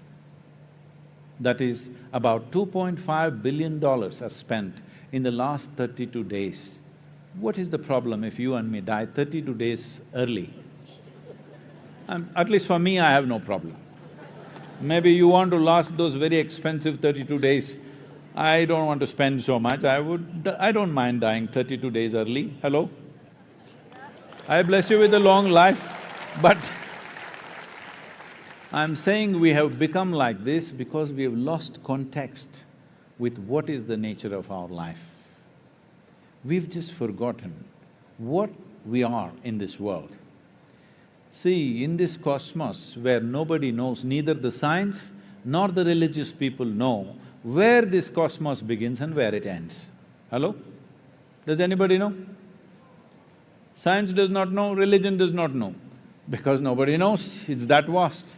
In this cosmos, this solar system itself is a tiny speck. In that speck, planet Earth is a micro speck. In that micro speck, Nepal is a super micro speck. In that, you're a big man. This is a very serious problem. This is a very serious problem. We don't understand that we just occupy a minuscule of time and space on this planet, both in terms of time and space, it's just a minuscule. We come and we go. Countless number of people have walked this planet, they also thought they are great people. Where are they? All topsoil. Hello? Yes or no? This also will be topsoil. Yes, we don't want to die today, that's fine, but this is a brief life. In this, how much mess? How much mess? Simply because we are forgetting the context of our existence. First of all, most human beings are not conscious that we are a mortal life. They think they are here forever. None of us are here forever. Hello? This one also will become part of the soil or no? Save soil, that's why I'm saying, huh? Otherwise, where the hell, if you put you there, if there's no organisms, you won't even rot. That's the problem I'm talking about. In life and death, it's a problem. This happened in Texas. I know it's about indigenous people, I will come back to you, I've not forgotten. This happened in Texas because that's far away from anything indigenous. You are all from Texas? Can I say a joke about you?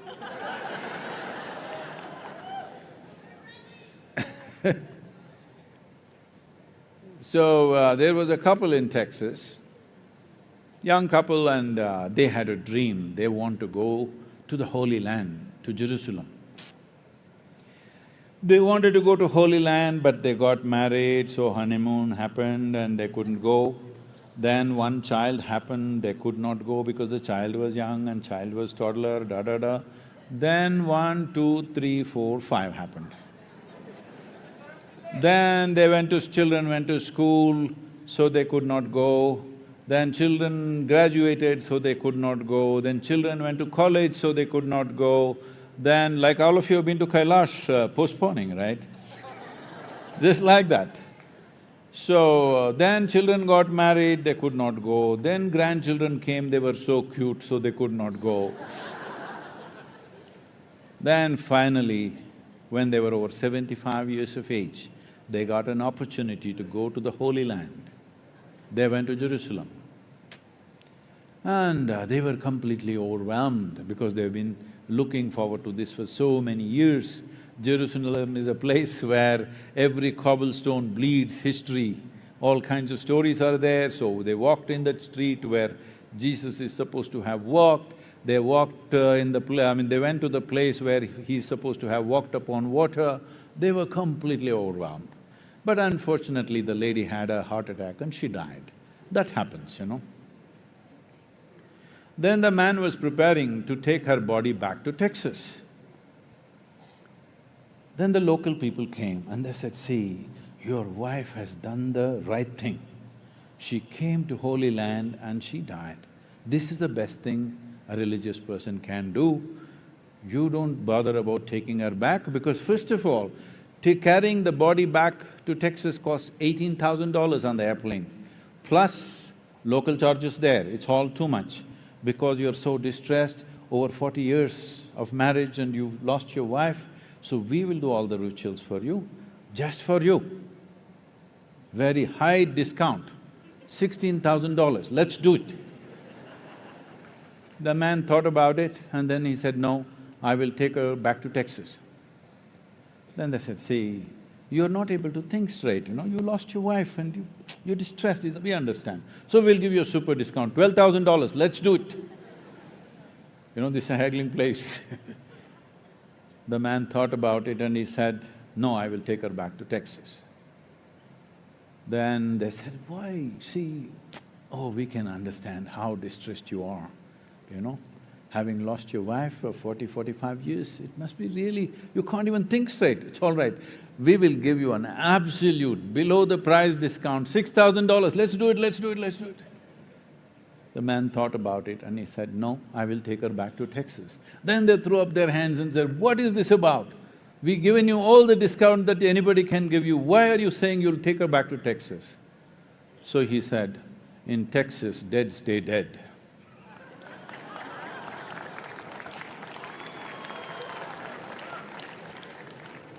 So, everything goes back into soil, into the topsoil, unless your friends fear that you may raise from the dead and bury you real deep, all right?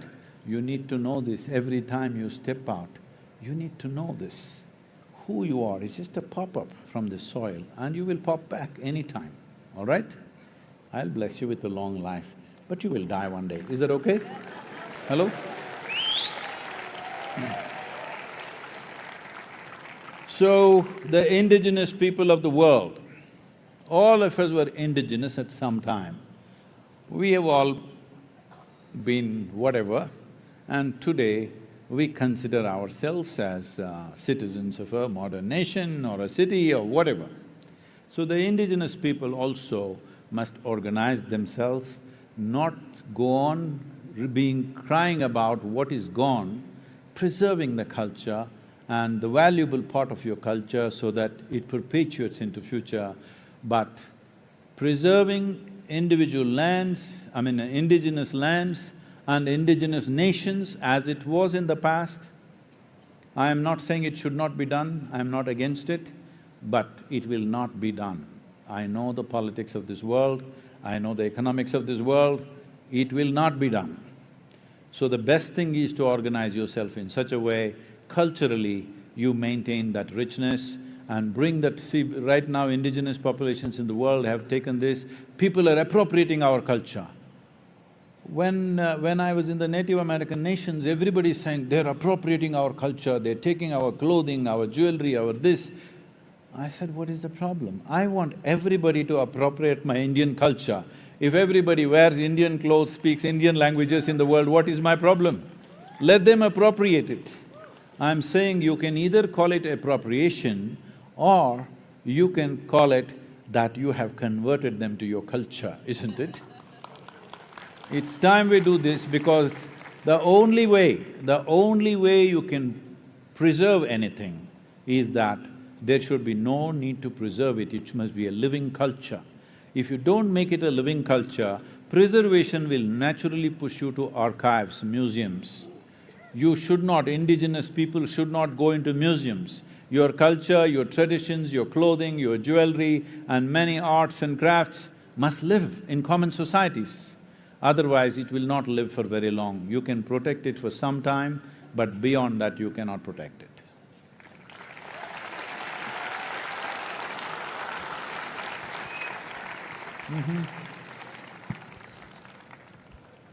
Namaskaram, Sadhguru. Namaskaram, Sadhguru. I am Srijana from Nepal. You had spoken about… you have mentioned about Linga Bhairavi consecration happening in Nepal next year. Can you please speak more on Linga Bhairavi and consecration?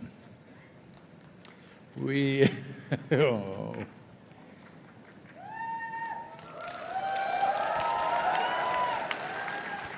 This is a vested interest question. Women want to become goddesses, what to do? Not just in their homes, in the very nation they want to become goddesses. That'll be wonderful. Well, you must understand this, across the world, without exception, every culture had the culture of divine feminine worship, every culture. But in the last 1,000 years or 1,200 to 1,300 years, this has been systematically uprooted all over the world because very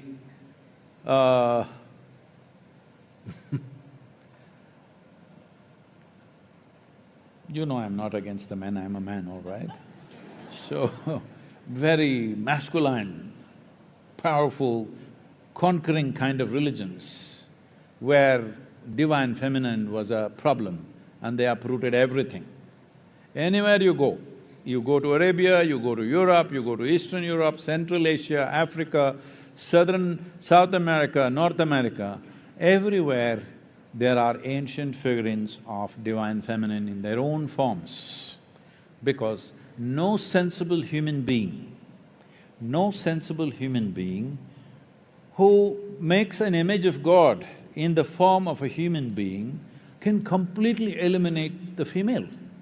Hello? What were they born to, I don't know. But unfortunately that's happened. God means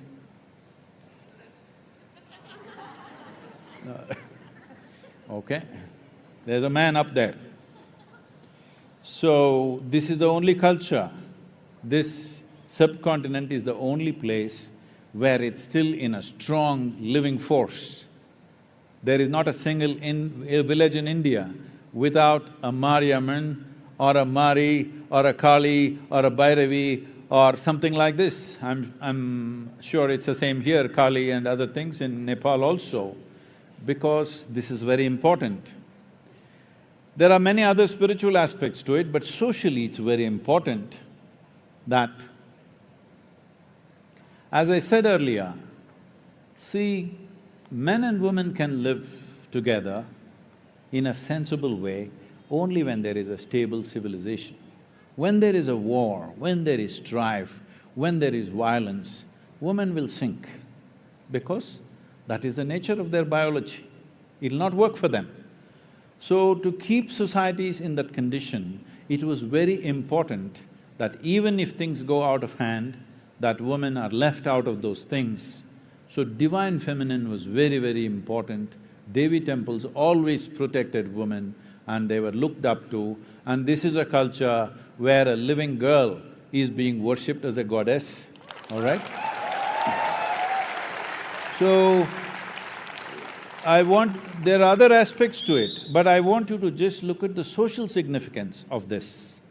Oh, is it necessary to trap that girl there and do puja to her?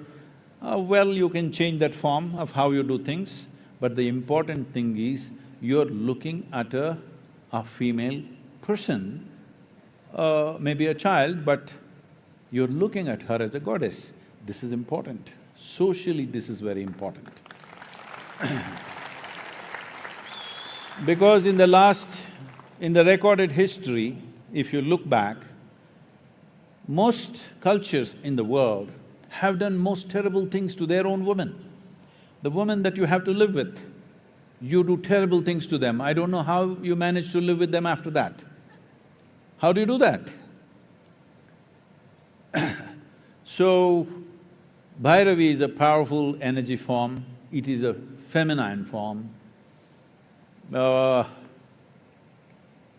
What these deities mean is, maybe I don't know if still these words exist in Nepal, but in southern India, even today we refer to our deities as yantras.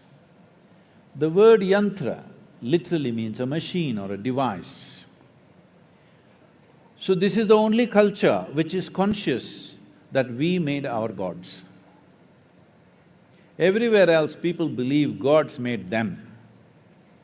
But here we know we made our gods. We know the technology of God-making. What technology of God-making means is, when I refer to Devi or Dhyanalinga as a tool, many of our own people get very offended, Sadhguru, Devi is everything for us, you can't call Devi as a tool. I said, we'll do one thing. You come to the yoga center, I'll give you a plumbing job, maintenance, plumbing maintenance in the yoga center, but no tools. With your hands, you do plumbing, your skin will go away in the very first day. And then you can use your teeth, they will all go. By third day, you will be in a condition, if I give you a wrench, you will…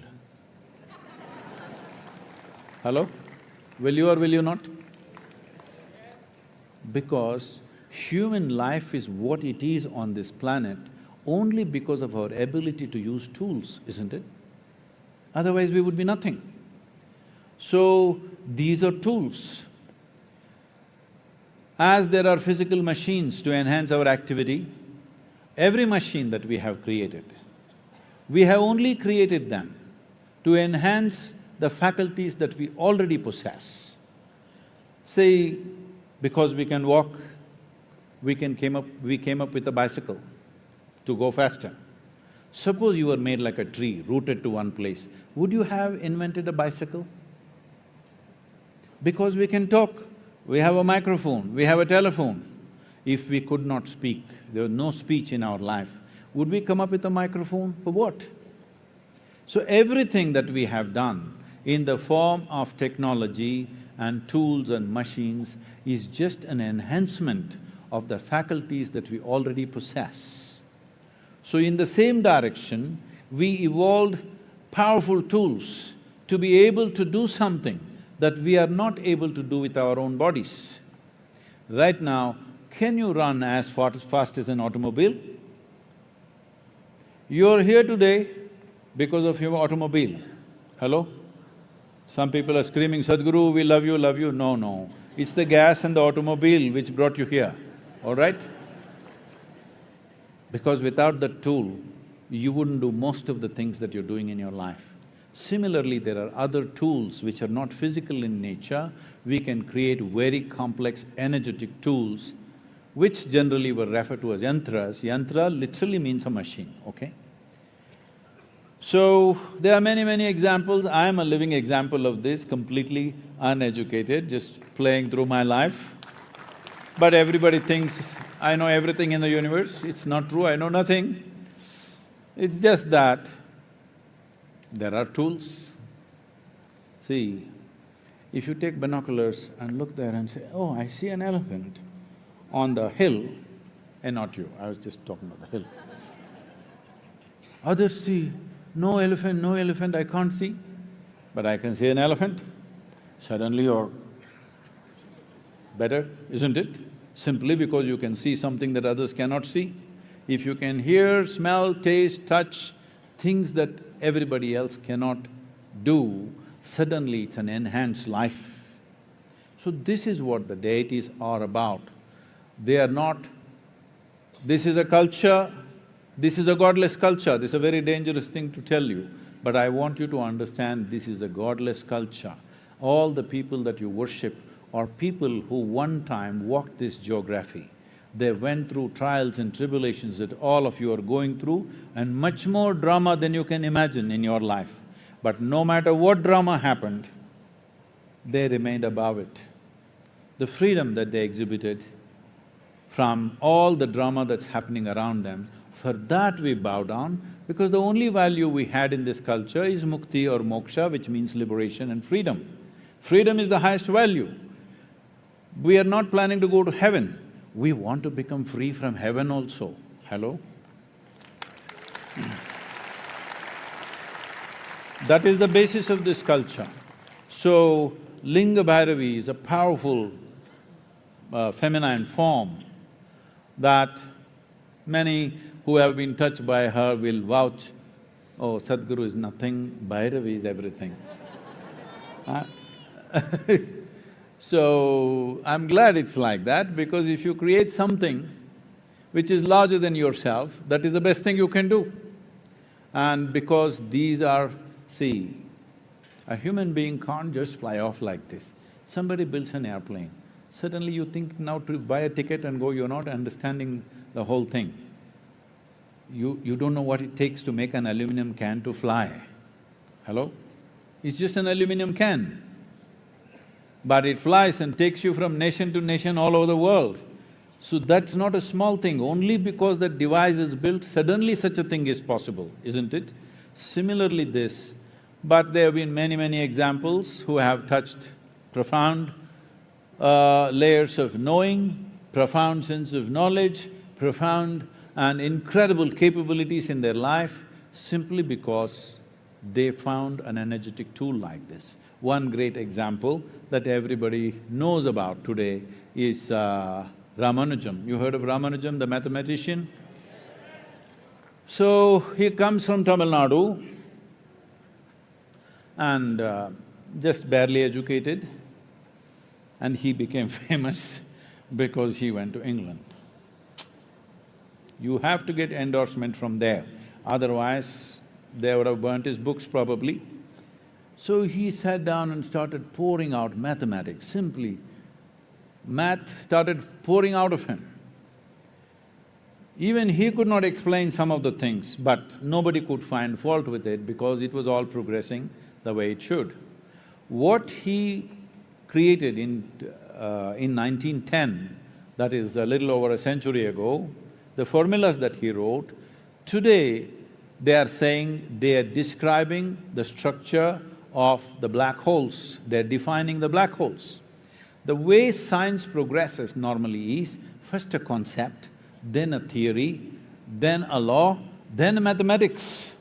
But here in 1910 there was no concept of a black hole, but he created mathematics for a black hole. Still there is a lot, books and books of Ramanujam's mathematics that nobody has figured out what it is trying to say. When they asked him, he suffered from tuberculosis when he was in London because of the horrible treatment that he got there, and he was sitting literally on his deathbed and simply pouring out mathematics. They asked him, where does this come from? From where are you writing all this? He said, my Devi bleeds mathematics. So if you find access to certain dimensions of… I don't have to say this much, in Nepal still it's a devout society, still strongly, but you must understand the value of this culture is not absolutism. The value of this culture is seeking. We are not ever… there are no commandments in this culture. It is a constant seeking, constant debate about everything. Even if so-called divine entities came down, all they got was a debate from us. They could not give us a commandment. When Shiva Adiyogi, Shiva was here, his wife freaked him with 1,000 questions. When Krishna spoke to Arjuna, the only person who was so close to him, that guy asked hundreds of questions. Hello? So, in this culture, there are no commandments because there is no absolutism. There is no such thing as this. Okay, this is a man, this is a woman, that is a god, this is a devil, there is no such thing. You can grow into your divine nature. That is what this culture is about.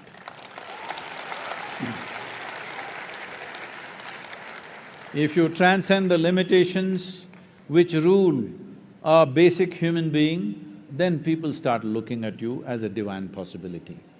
It is very appropriate, for example, in India, certain media and people also saying Sachin Tendulkar is a cricketing god. It's right, because if somebody excels beyond what we consider as normal, we say he is divine, he is blessed. So, in this direction, Bhairavi Devi is a powerful form and a tool. We would like you to make use of this. I think 7th of March is the date fixed for consecration. Because the temple premises was a wonderful lady here. It was her home. She gave away her home for Devi, and temple is going to come there. Because the temple premises is small, we will have another Devi celebration somewhere else for a larger group of people, because too many people won't fit in there. Somewhere around the same day, maybe 7th or 8th or whatever, we'll fix the dates. So please make use of it.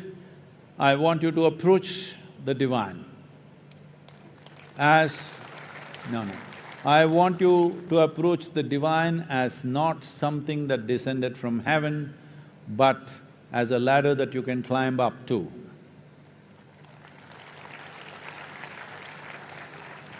It's a higher possibility of who you are. Please. Anybody, please take the microphone. Hey, only girls are getting the microphone, what's happening here? I think I spoke too much about the divine feminine. Namaskaram, Sadhguru. My name is Shrishti. First of all, I want to thank you so much for all the work that you do in creating an eco-friendly world. Question. Okay, sorry. Okay, my question is, what message would you like to give to the youths and the people of Nepal in how we can contribute with the Safe Soil movement, and also how to live more eco-friendly and more sustainable way? That's all. Thank you. So, who is youth? Me or you? So in my understanding, anybody who is fit enough to be alive is youthful enough. Hello? If there was no zest in life, they would be gone. They're still here means they're youthful. So we have separated human beings in so many ways. Race, religion, caste, creed, gender, this, that. Now don't use age numbers as a way of separating people. Because are you Generation Z or something? No, you're not Z. Okay, that's good. Because whenever people say Gen Z, I get scared because that sounds like the last generation on the planet. Don't be Gen Z, let's start AB something, huh? Or let's start a number. Number is limitless. Gen Z is not a good name to take on. So what can we do? See, everybody would like to do some token thing. You would like to go and fix your kitchen garden. Very cute, but it's not a solution. You would like to compost your vegetable waste. How much vegetable waste? 500 grams per day. Very cute, but not a solution. So like this, many small things we can do. You please do those small things, I won't talk about it. But that's not a solution. Right now, the solution that we want as quickly as possible is, we want this enshrined in the policies of the government. Why it should happen is, see right now, if you go to the old part, I won't say, in any city, if you go to the old part of a city, homes will be built in such a way, there is no concept of a window, wall to wall, they've built homes. Why did such a thing happen? Because there were no laws as to how to build a home. Whichever way they could, every piece of land that they had, they built it up. Today, if you want to build a home, there are some laws. If you have 10,000 square feet of land, you can't build 10,000 square feet. Something you can build, something you have to give way for others and space for you to breathe and your neighbor to breathe, all this. But if you own 100 acres of agricultural land, you can plow every inch of it. In 10, 15, 20 years, you can turn it into a desert. Nobody will ask you, why have you done this? Because there are no laws. We are asking for laws. If you own agricultural land, it's your business to keep it alive. If you want to keep it alive, minimum 3 to 6% organic content should be there. If you cannot keep it alive, you should not hold agricultural lands. So this cannot be done by force, it can only be done by incentives, by incentivizing the farmer to raise the organic content. Because farmer's economy is in such a condition, if you shake it, it'll collapse. Farmer's economy across the world is in this condition. If you touch it too hard, it will collapse. The highest number of suicides across the world among any given profession is among the farmers. So if this has to change, they need to be incentivized to raise this. So right now, you can do whatever little things you want to do, but don't make big fuss about you composting a little bit of vegetable waste or fixing your kitchen garden, or you switched off the lights when you don't need it. All this is great, you do it, but it will not be a solution till there is a proper government policy to protect the agricultural lands on this planet. So right now the important thing is to keep your voice up.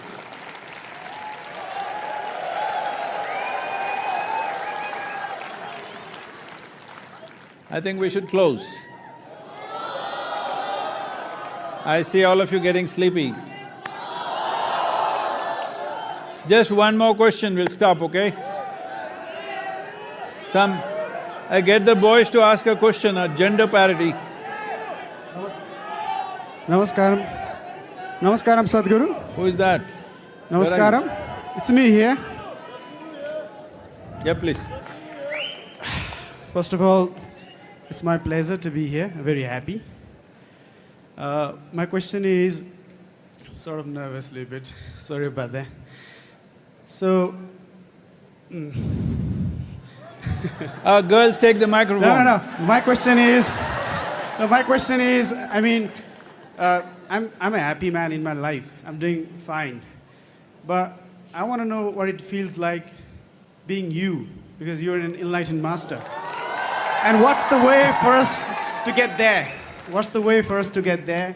Is there any prescription that you could give us and we could try to, implement in our lives so that we can be like you? Within this hall, I'm not able to figure out which is south. Which is south here, this one? South is this way, huh? Really? I think it's here, probably somewhere here. Okay? Anyway, if open your phone, fix the south, just keep walking till you hit Ishoika Center. Rest we will see.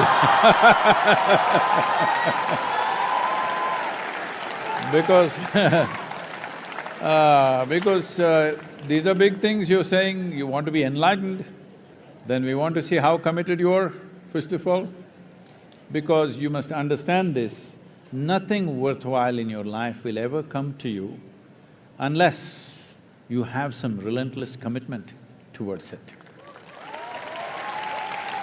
Whether it is education, business, politics, spirituality, whatever, if you don't have a relentless sense of commitment to it, it's not going to happen. If you're thinking, I will do what is comfortable, you will be comfortable, but nothing significant will happen. If anything significant has to happen to your life, you must choose which way. Right now, because you said what you said, I'm saying south is the way for you that you must show that commitment, otherwise nothing will yield. When you show that commitment, this is not big problem. As I told you, the whole process is about human evolution. Will we allow it to nature's device to do it slowly, or will we take it into our hands and do it upon ourselves that will evolve quickly in this life? This is a choice that you have. You must exercise this choice, because once you're human, it's your privilege to do everything with yourself consciously. This is why Save Soil is also under the banner of Conscious Planet, because without conscious human beings, our very intelligence and capabilities have become a serious problem to the world. Right now, what human beings are suffering is just their own intelligence. If you take away half their brain, everybody will sit peacefully. Yes, what are they suffering? They call it stress, anxiety, this one, that one. It seems there are 72 different varieties of psychological ailments. I was talking to some top psychiatrists from United Kingdom, and they said there are 72 varieties. I said, really, 72 ways of going mad? How's this? Then they were explaining what are they, and one of them really struck a chord with me. It seems one of the psychiatric problems is compulsive nose-picking. I don't think Nepalese can do very good job with nose-picking.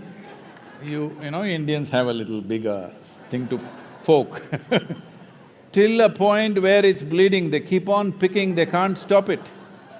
So I'm saying, you can make anything into your problem in your life, or you can make everything a solution in your life. This is a choice that we have. So, whatever kind of suffering you're having, I want you to understand the basis of your suffering is you do not know how to hold your own intelligence. You're poking yourself all the time. If you had half the brain, if you had the brain of an earthworm, at least you would be eco-friendly. Now this big brain, we should be a solution for every life, but unfortunately we become a problem for every life, including our own. This is because your education systems are always talking about how to conquer the world. How to take charge of this one? There is nothing about it.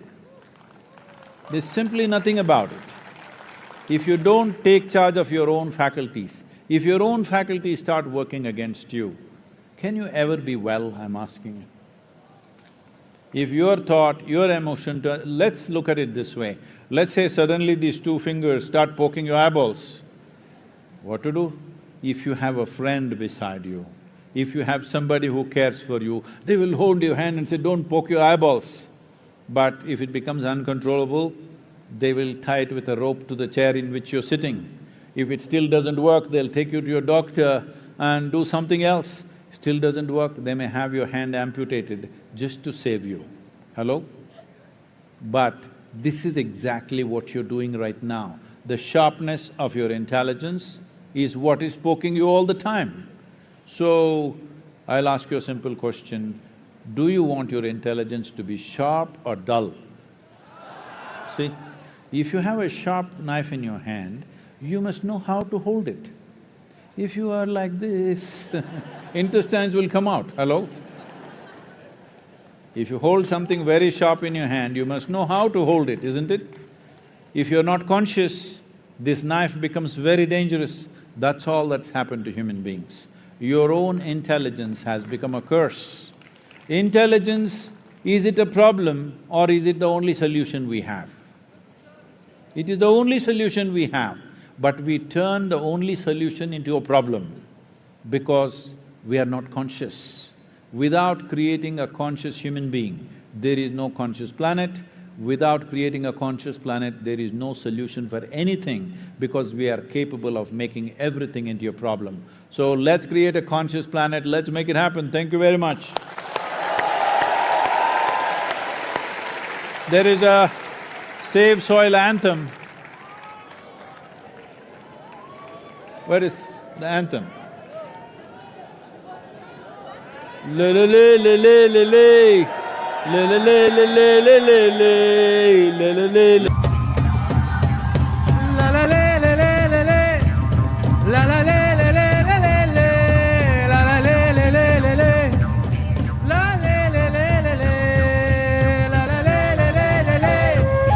La la le le le le le. La la le le le le le. La le le le le le. Save soil. La la le le le le le. La la le le le.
Hello? Can you hear me? Hello? Yeah. Looking at… Wait. Looking at… Just 1 second, please. Just 1 second. Hello. Shh. 1 second, man. Hello. Shh.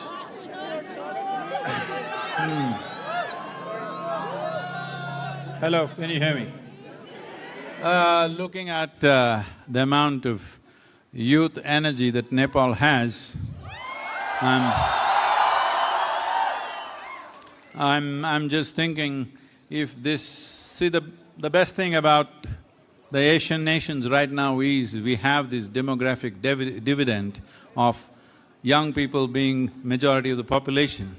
But this is only an advantage if we have very focused, intense and disciplined youth.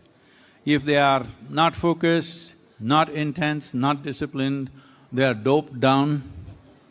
I don't use the word doped up, they're doped down. Then they are a huge liability for a generation. So as a part of this, as I look at you, I'm just thinking, there was no plan. As I look at you, I'm thinking, if we bring physically Project Samskriti to Nepal, are you all there? It takes discipline and intensity to do this. So, all those who want to, I don't know what… there must have been some registration number, right? Use the same number and express your desire that if you are willing to spend either 1 month or 3 months or 6 months or 6 years or 12 years, what you are willing to spend for these disciplines to make it a part of your life. If you express that, we will see how to facilitate this, okay? Thank you very much.